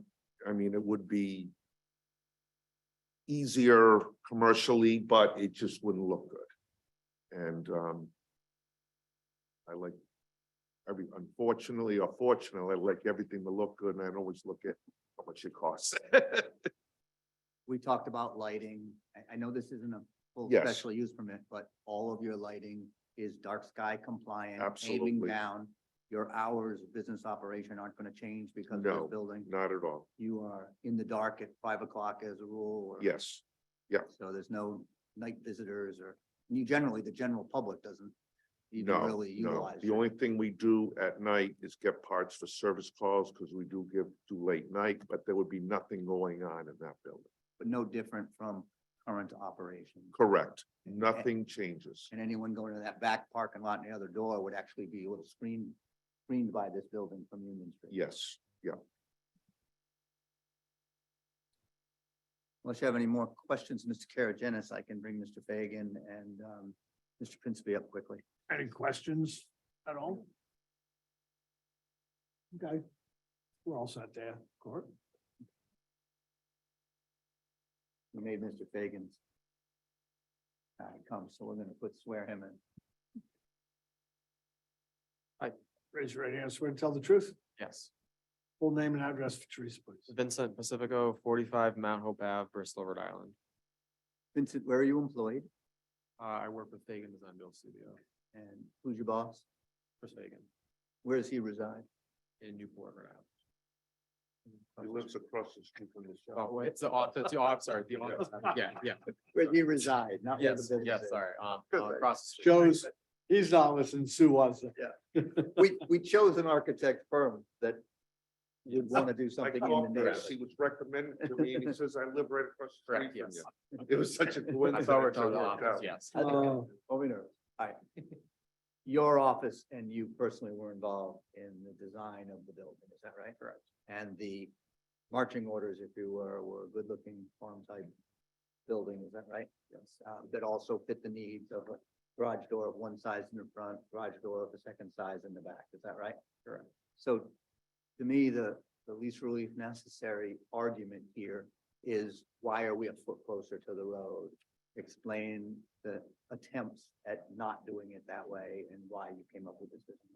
Yeah, so the architectural decisions on the building were if we were to, obviously, the intent is to make it look as presentable as nice as possible for that street. We have the 16-inch bump out in the front for the architectural integrity to have the, agricultural looking building kind of pop out and be a little bit more proud of the older structure. If it were to be flat, the facade would look a little bit odd, and the little bit of the play in the facade makes for a more interesting building, and it fits more in kind with the buildings we see in Portsmouth.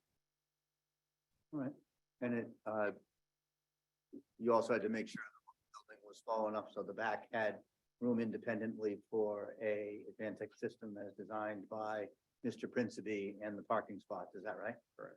And that curtailed going backwards. Correct. That's all I have. Questions? Nope. All set, Mr. Chappelle? Could be Josh, because he's the one small. Mr. Chair, members of the board, Tom Princeby. Raise your right hand, swear to tell the truth. Yep. Full name and address for Teresa. Tom Principe, Principe Engineering Company, 27 Connor Ridge Drive, Tiverton. Really, I think most of this is for the administrative subdivision. Right. But the lot before we started trying to minimize variances was not really capable of any addition whatsoever. Is That's that right? correct. Yep, In fact, the building itself was already in violation of a front yard, rear yard, and two side yards. correct. Is that right? Yes, that's correct. Okay.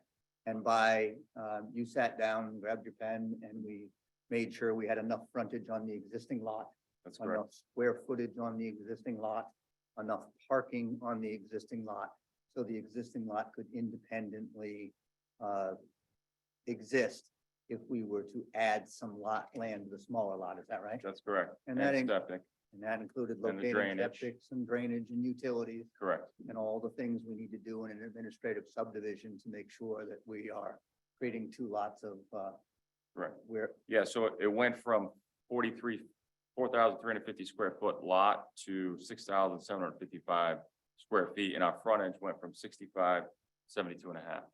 So we kind of reverse engineered it, worked back to see what we needed, but everything increased. so the existing lot is still completely conforming. And the new Correct. lot is, as a lot anyway, is substantially more conforming, both as to size, frontage, setbacks, and all dimensions, save one. Is that right? Correct, yes, And we also made sure we gave enough square footage, not only for the parking, but then no lot coverage variance was necessary. Is that right? that's correct. Yes, we're underneath the threshold for lot coverage. So it was approximately, the original building's about 628 feet, the new Correct. building's another 880, I believe. Correct, When you add the two together and divide it out, you still come under the amount set in commercial, which is 25%. yep, we're about 22.5. And you have an approved water table for a septic on that property, and The permit's pending. the design's pending. Correct. But Correct. but the Water table. water table's approved. Yes, And based on what you've designed and based on the parking needs that we've calculated, this can independently exist. Correct? absolutely. Yep. Now, the driveway to that lot, although it wasn't certainly a retail spot, Mhm. was Mhm. the only ability was to try to park right in front of it and back out into the street. There was no Correct. way to turn It's around. not safe situation, so we designed the parking in the rear of the property itself, but again, it abuts our client's property as well, so. But there's room independently, not only to, with the turnaround in the parking spots that we have there, Yep. as well as to utilize Correct, all of that. exactly. Yep. Now, we're not even adding pavement because all of the area On we top added of the existing pavement, that's one thing to know. Yep, was already paved. we're reallocating it towards this spot. But with the new design and the new septic, it is a better septic system than the cesspool Oh, yeah. that currently exists Exactly, there, yes. right? It's in compliance. Yep. And we have to be compliant with water filtration and Drainage, drainage, stormwater, stormwater. which we do. So that makes this lot more conforming to all of the Yeah. EM's new regulations than what was there before. Correct. Is that right? Yes. Yep. I believe that's all I have. Any questions? Thank you, Mr. Spell. That's all I have. Okay. I have to ask for abutters or interested parties. Do we have any abutters or interested parties to speak to this? Aaron, anything? No. Okay. Prior to voting, I'd like to make a motion to put a condition on this that should this be approved, the applicant has to receive an approved administrative subdivision from the planning board Consistent with the plan, Right. identical to the plan that you have before. that you. we have before us. So could I have a second? Second. All in favor? Aye. Okay. So Bill Karagianis is before the board for tax assessors map 56 lot 7, seeking a special use permit and a dimensional variance to enlarge a non-residential structure on a substandard lot of record. The applicant is seeking a 13.2 foot front yard variance. No additional lot coverage is required. Mr. Furell. Mr. Chairman, taking the special use permit first, I vote to approve the special use permit. The applicant has met the special use permit criteria and his work on this lot will improve the neighborhood. as well as allowing a longstanding business to expand within the town of Portsmouth. I also vote to approve the dimensional variance as testified. A primary reason for the dimensional variance was to make the building more attractive, enhancing property values and making Union Street look better.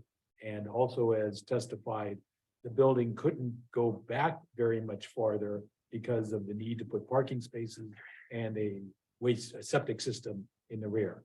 So I vote to approve both the special use permit and the dimensional variance. Thank you. Mr. Reposa. At first, I could say the design team did a great job on the building.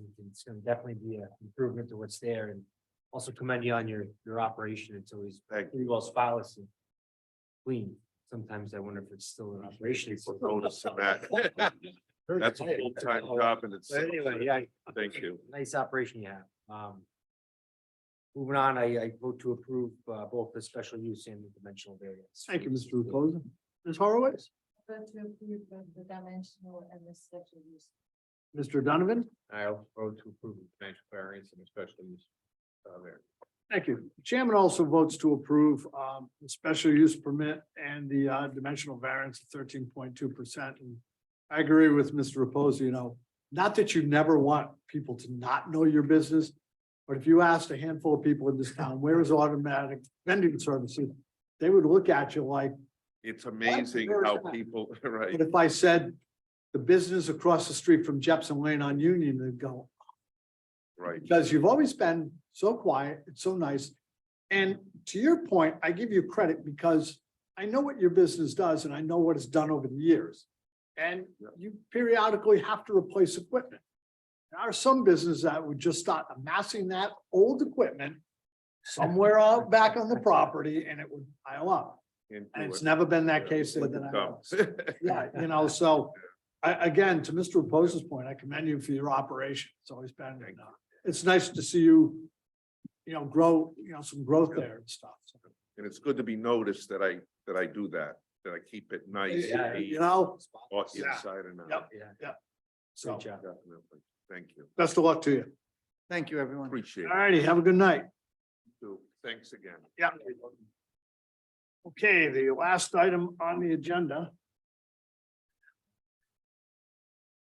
is petition by Stephen and Kara Fitzpatrick, 19 Snoop Drive. Accessors map 23 lot 77. Seeking a dimensional variance to construct an above ground pool within the rear yard setback. Yes, sir. Raise your right hand. Swear to tell the truth. Yes, sir. Full name and address for Teresa, please. Stephen Michael Fitzpatrick, 19 Sloop Drive. Okay, hearing this petition will be myself, Mr. Fiala, Mr. Reposa, Ms. Horowitz, and Mr. Harris. Mr. Donovan would be considered the alternate. So go ahead and tell us what you'd like to do. Yeah, so summertime's approaching, got 3 small ones at home, looking to install a above ground pool for the summertime. Understand being an R30 lot, it's required to be 30 feet without requesting a variance. 30 feet from our rear yard where the current fence is standing is our living room.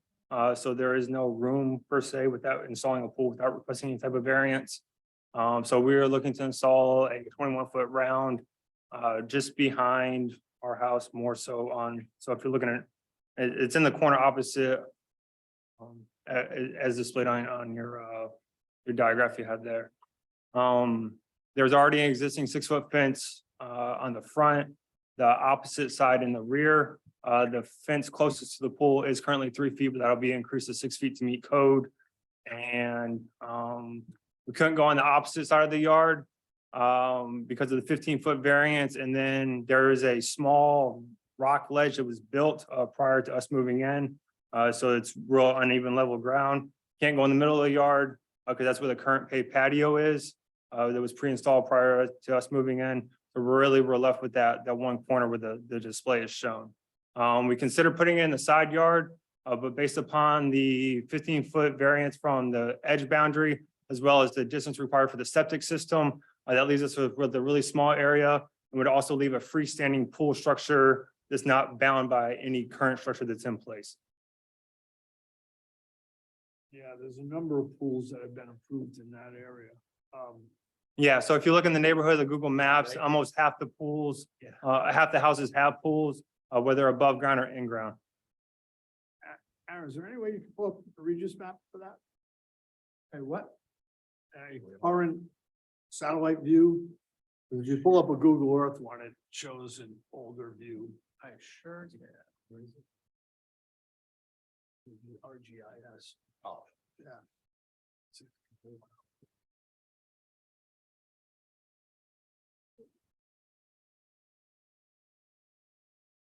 There we go. Thank you.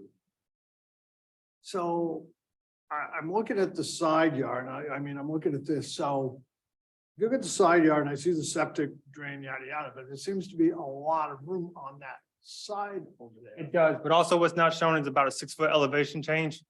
So from essentially the boundary of the fence out to the middle of the side yard, there's about a 6-foot elevation change.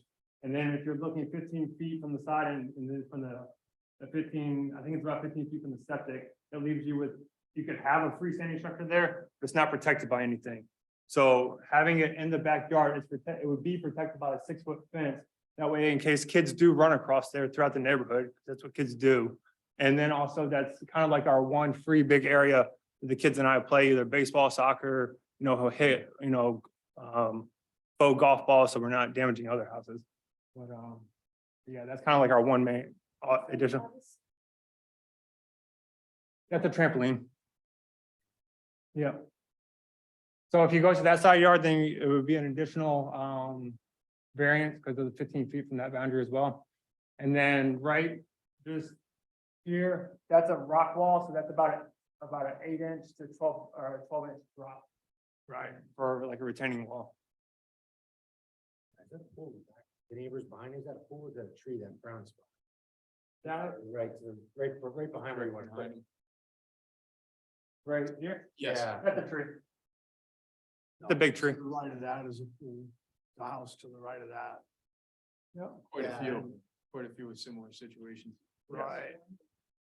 Yeah, I remember we approved that one. Like two. Yeah. Like I said, my kids right now are the ages of 6, 3, and 1. So we're not gonna be doing like late night parties. Like we're all in bed, like they're all in bed by 8 o'clock. Right. They're sleeping right now. All right, the diameter of the pool is 21 feet, sir. 21 feet, which is probably the minimal size you can get for above ground. Not the minimal size, but for what we're looking to install, that's our ideal side. Okay. It'll be enclosed, like you said, it will be within a fenced area of 6 foot. Yes, sir. around. Okay.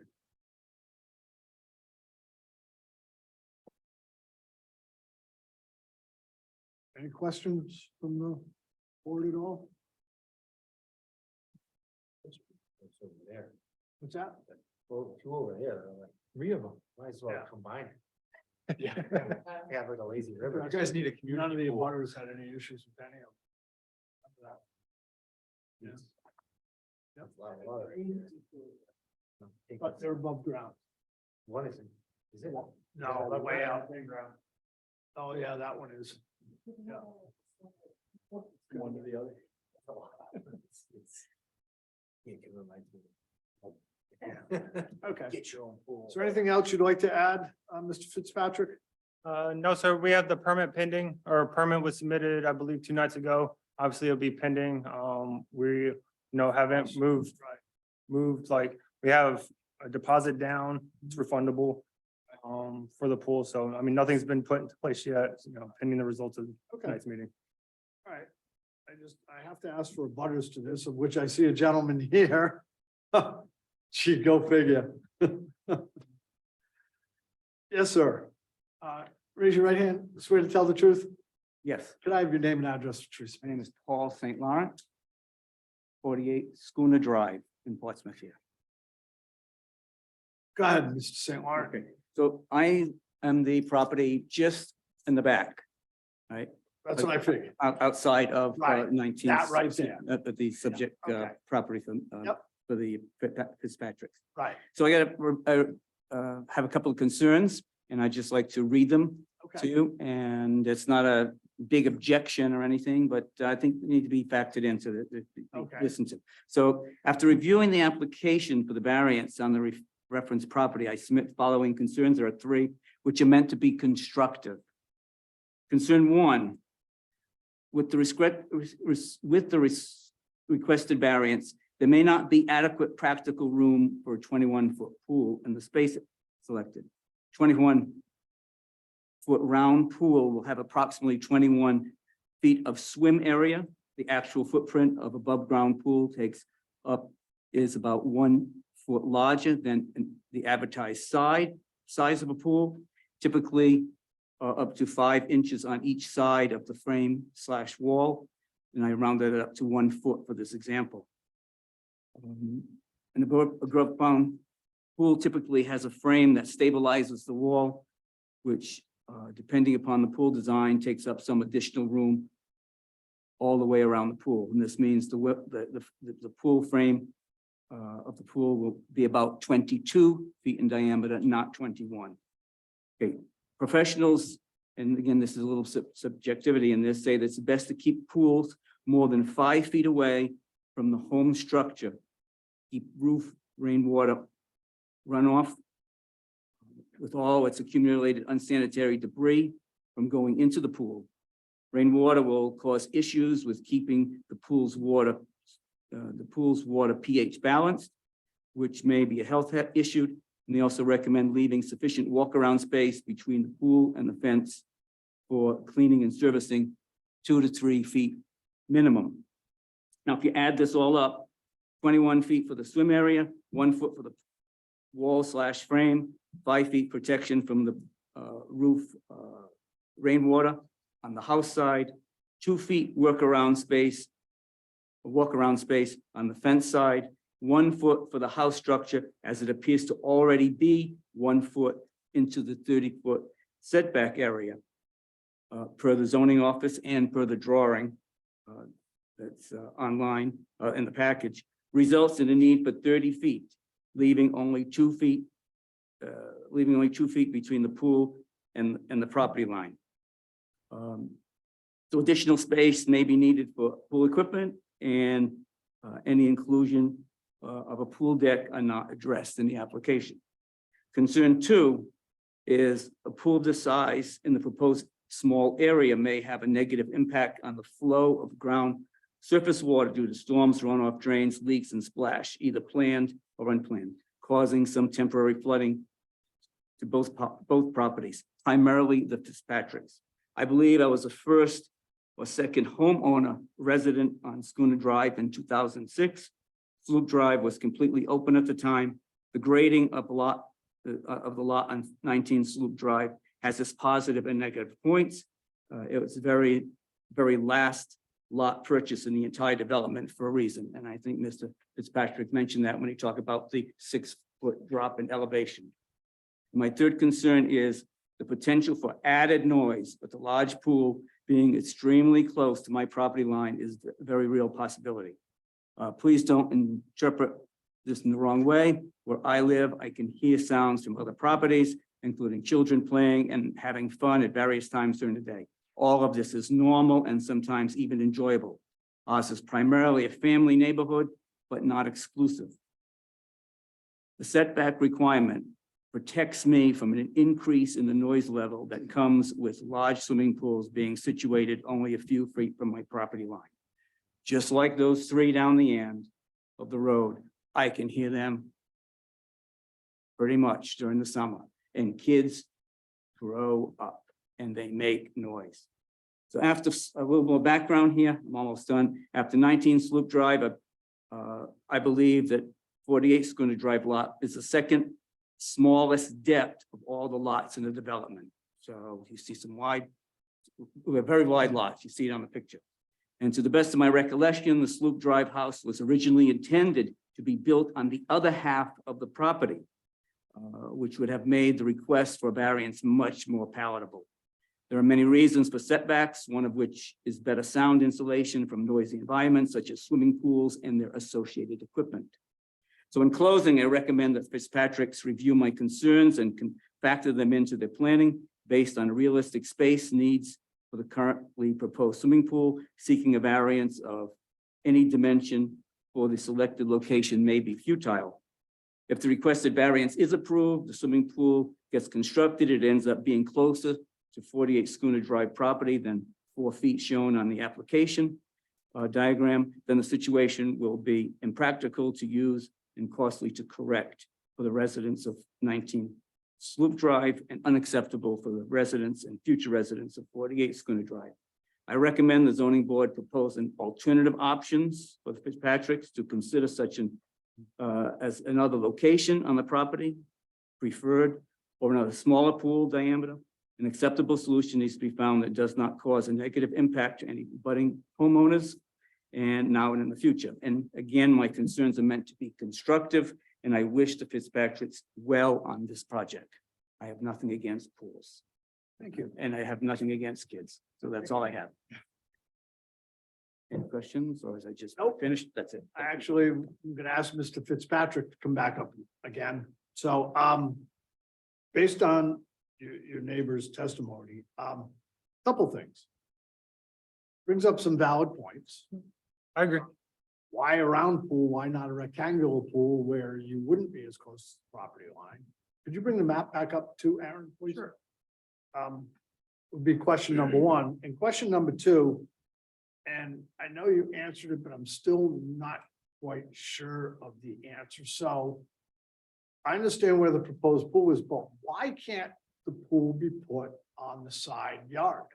Right where Aaron, almost right where Aaron has his little thing right there. Why can't it be put over there? Where you probably wouldn't need a variance. You still would.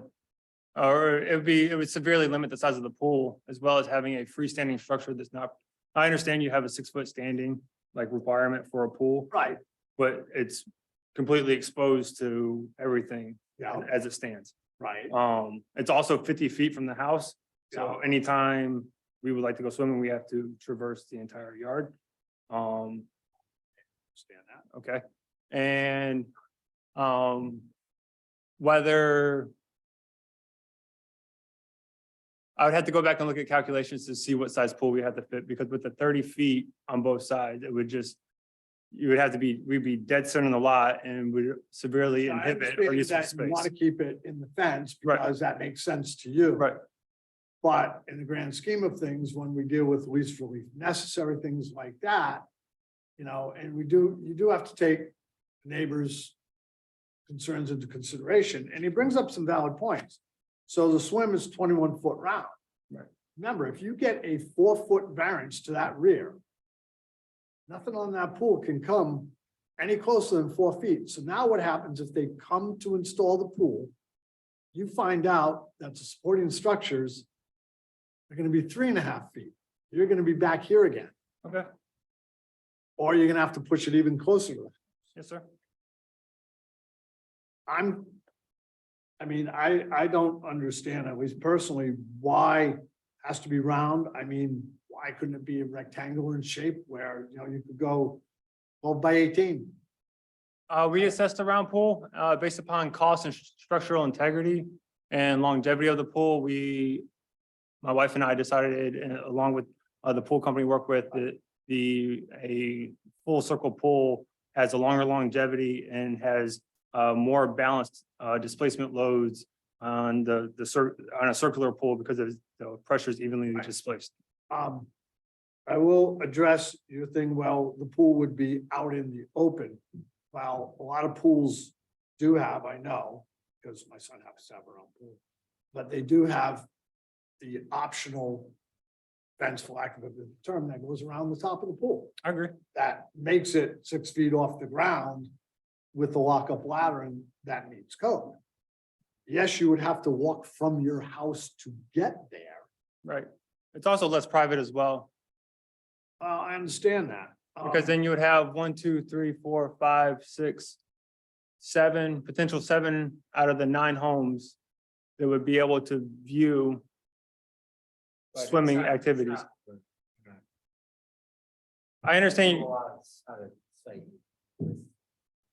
Right. Variance taking into consideration You two have to, different things. yeah, I understand where you're coming from.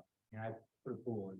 right. We got, you put a radio out there, the next thing you know, the kids get older, I mean, I'm gonna go through the same thing and. Right. You know, then it's, can't relax in his yard, or, you know, you're just looking over the fence and he's sunbathing in his bikini, you know. But, you know, You know, it just creates like a, you know, you want to respect everybody's personal space. I agree as well. Yeah, I agree respecting personal space. I appreciate the concern for the drainage. I really do. That's, you know, a thoughtful consideration that we need to take in place if it requires us installing French drains for the future. And then as far as the noise concern, if the pool is in the side yard, the same noise level, or even if it was a smaller pool in the desired location, the noise level would be about the same of where it is right now, because we're in our backyard playing on the playground trampoline or in the side yard playing ball. The noise level would be approximately the same. Sure, there'd be splashing water. But that's no different than the little inflatable pool we had last year, which was, from my understanding, was that a concern, was the inflatable pool we installed last year cause a noise complaint or noise tolerance? Oh. Okay. If I can, Oh, yeah. go ahead. If I could raise a point to the Yeah, board, go ahead. just in terms of conforming to how the rest of the neighborhood is, Right. I mean, I think it would be unsightly and it would differentiate this house from others in the neighborhood if that pool was installed in the side yard. A lot of them are installed in the rear yard within the fenced area. I concur with that, except for the fact that every petition has been heard and decided on within its merits. And I know in two pools in particular there, we had multiple residents who did not have a problem with support of that.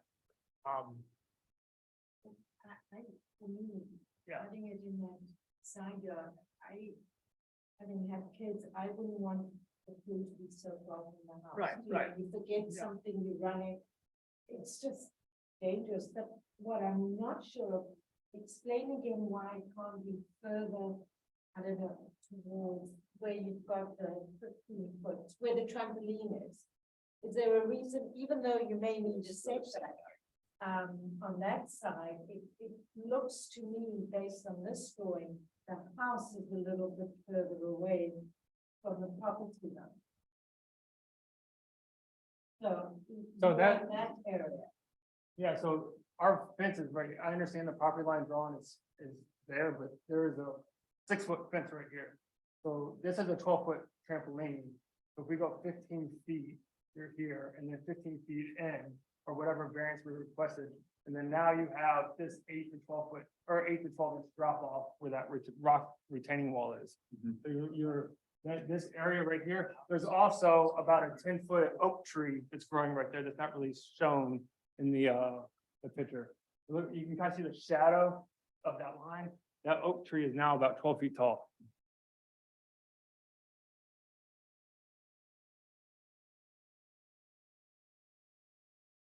Well, Are you putting a deck around it? No, it's freestanding. What's shown in that circle, where the proposed pool is now? That was the spot from the last year's inflatable pool. It was a 10-foot single ring, and then we just filled it up with water to let the kids splash in it. And then, so that's dead grass and sand. And then, so as far as the pool equipment goes, that'll go right next to our AC units to run the electrical inside the house. So there won't be any pool equipment, like pumps and stuff that's installed on the back of the property line. It'll be on the opposite side, as close to the house as possible.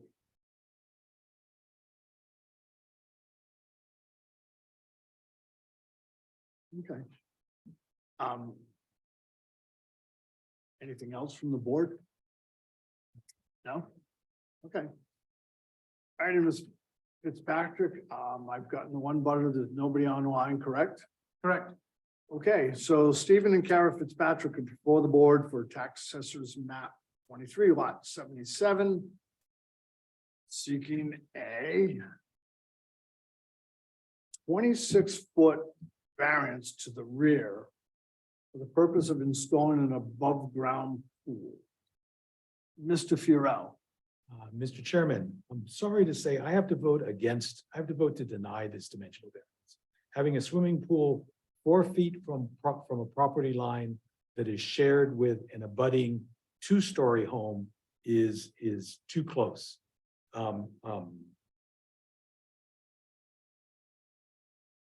I do not consider this to be the least relief necessary, given the size of the yard. The pool can go somewhere else. It may have some downsides, but you know, everything is a trade-off. I think this solution is just trying to put too much in that small area behind the home and does not amount to the least relief necessary. So I vote to deny the variance. Mr. Reposa? This is a tough one because I've been picturing myself in the same situation. Not the setbacks, but down the road, and I feel where you're coming from, but I think it's a tough spot and ask because as kids get older and, you know, things may change. I just think to be a good neighbor, not to say you're not, but I think there probably could be a better way to do it. Just maybe a little more thought out, which might be a little landscaping or fencing. So I vote to deny. I hate to do it. I just. So can I pose a question mid? Not in the middle of the vote, but thank you. I understand. I feel bad about it, but I just feel like I just roll over and say yes to everything that bites you in there. Okay. So you're Just take voting, everybody's into consider, everybody's thought into consideration. If I was the neighbor and, you know, we have respect for everybody, it's not to say you're not, but they're using it. your vote is to deny. Ms. Horowitz? I'm torn. I understand both sides.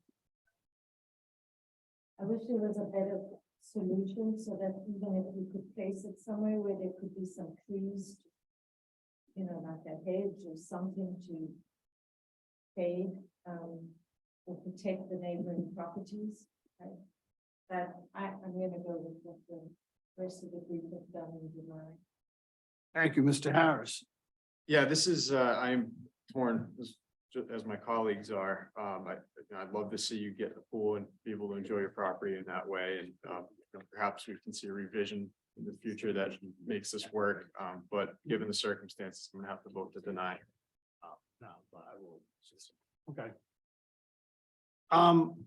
Unfortunately, I'm usually the one that's for above ground pools because they're not permanent structures, in my opinion, you know. But in this case, given testimony from the direct abutter, I think there may be some alternatives, and I have to go with Mr. Purell that I don't think this really falls into the least relief necessary.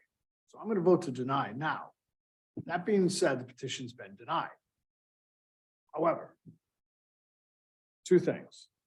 You have the right to challenge our opinion in Superior Court, which you can't come back to this board for a year now that it's been denied, unless there's a substantial change to what you originally proposed. i.e., you've gone with a rectangular pool. You now have decided to change the pool's location and put arborvitae's around it. You have the right to come back to the board and say, hey, look, I know you denied it, but I've made some changes. Then the board would take a vote and say, yeah, it's a substantial change. Let's rehear it. Okay.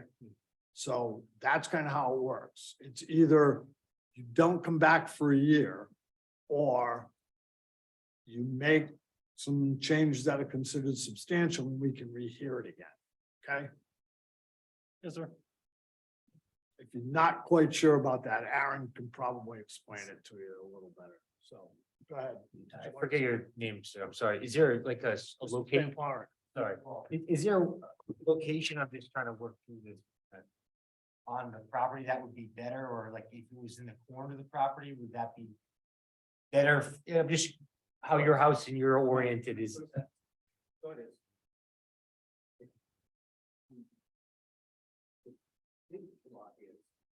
Open area here. But the over here. Much smaller variant, why just need to? Yeah. Right. Like I said, it would be much more powerful. So over here wouldn't be would be about the same for your, where you're oriented. With the current trampoline. I'm just asking, like this area wouldn't Yeah, it wouldn't be as bad, but this area would be. Yeah, the best, yeah. Gotcha. All right, I'm just trying to piece it all together. Mr. Fitzpatrick, the one thing you may, when you talk to your pool company, the one thing, and be honest with you, I never really thought of it myself till Mr. St. Martin mentioned it, is you may want to ask the pool company how much more pool would encroach. In other words, 21-foot pool, I would hate to see you have been approved tonight, you get there and all of a sudden the building inspector shuts you down because now it's 3.5 feet. And everything's there and now it's gotta be moved. You know what I mean? So, yes. So it's been denied, can't come back for a year unless there's substantial change to what you originally proposed. Yes, sir. Okay, Understand. all righty. Thank you, everyone. Thank you.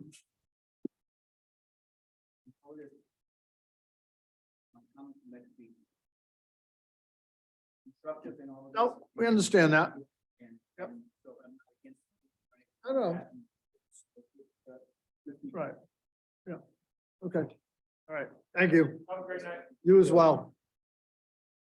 Have a motion to adjourn. Second, Second. all in favor? Aye. Opposed? Yeah, I go.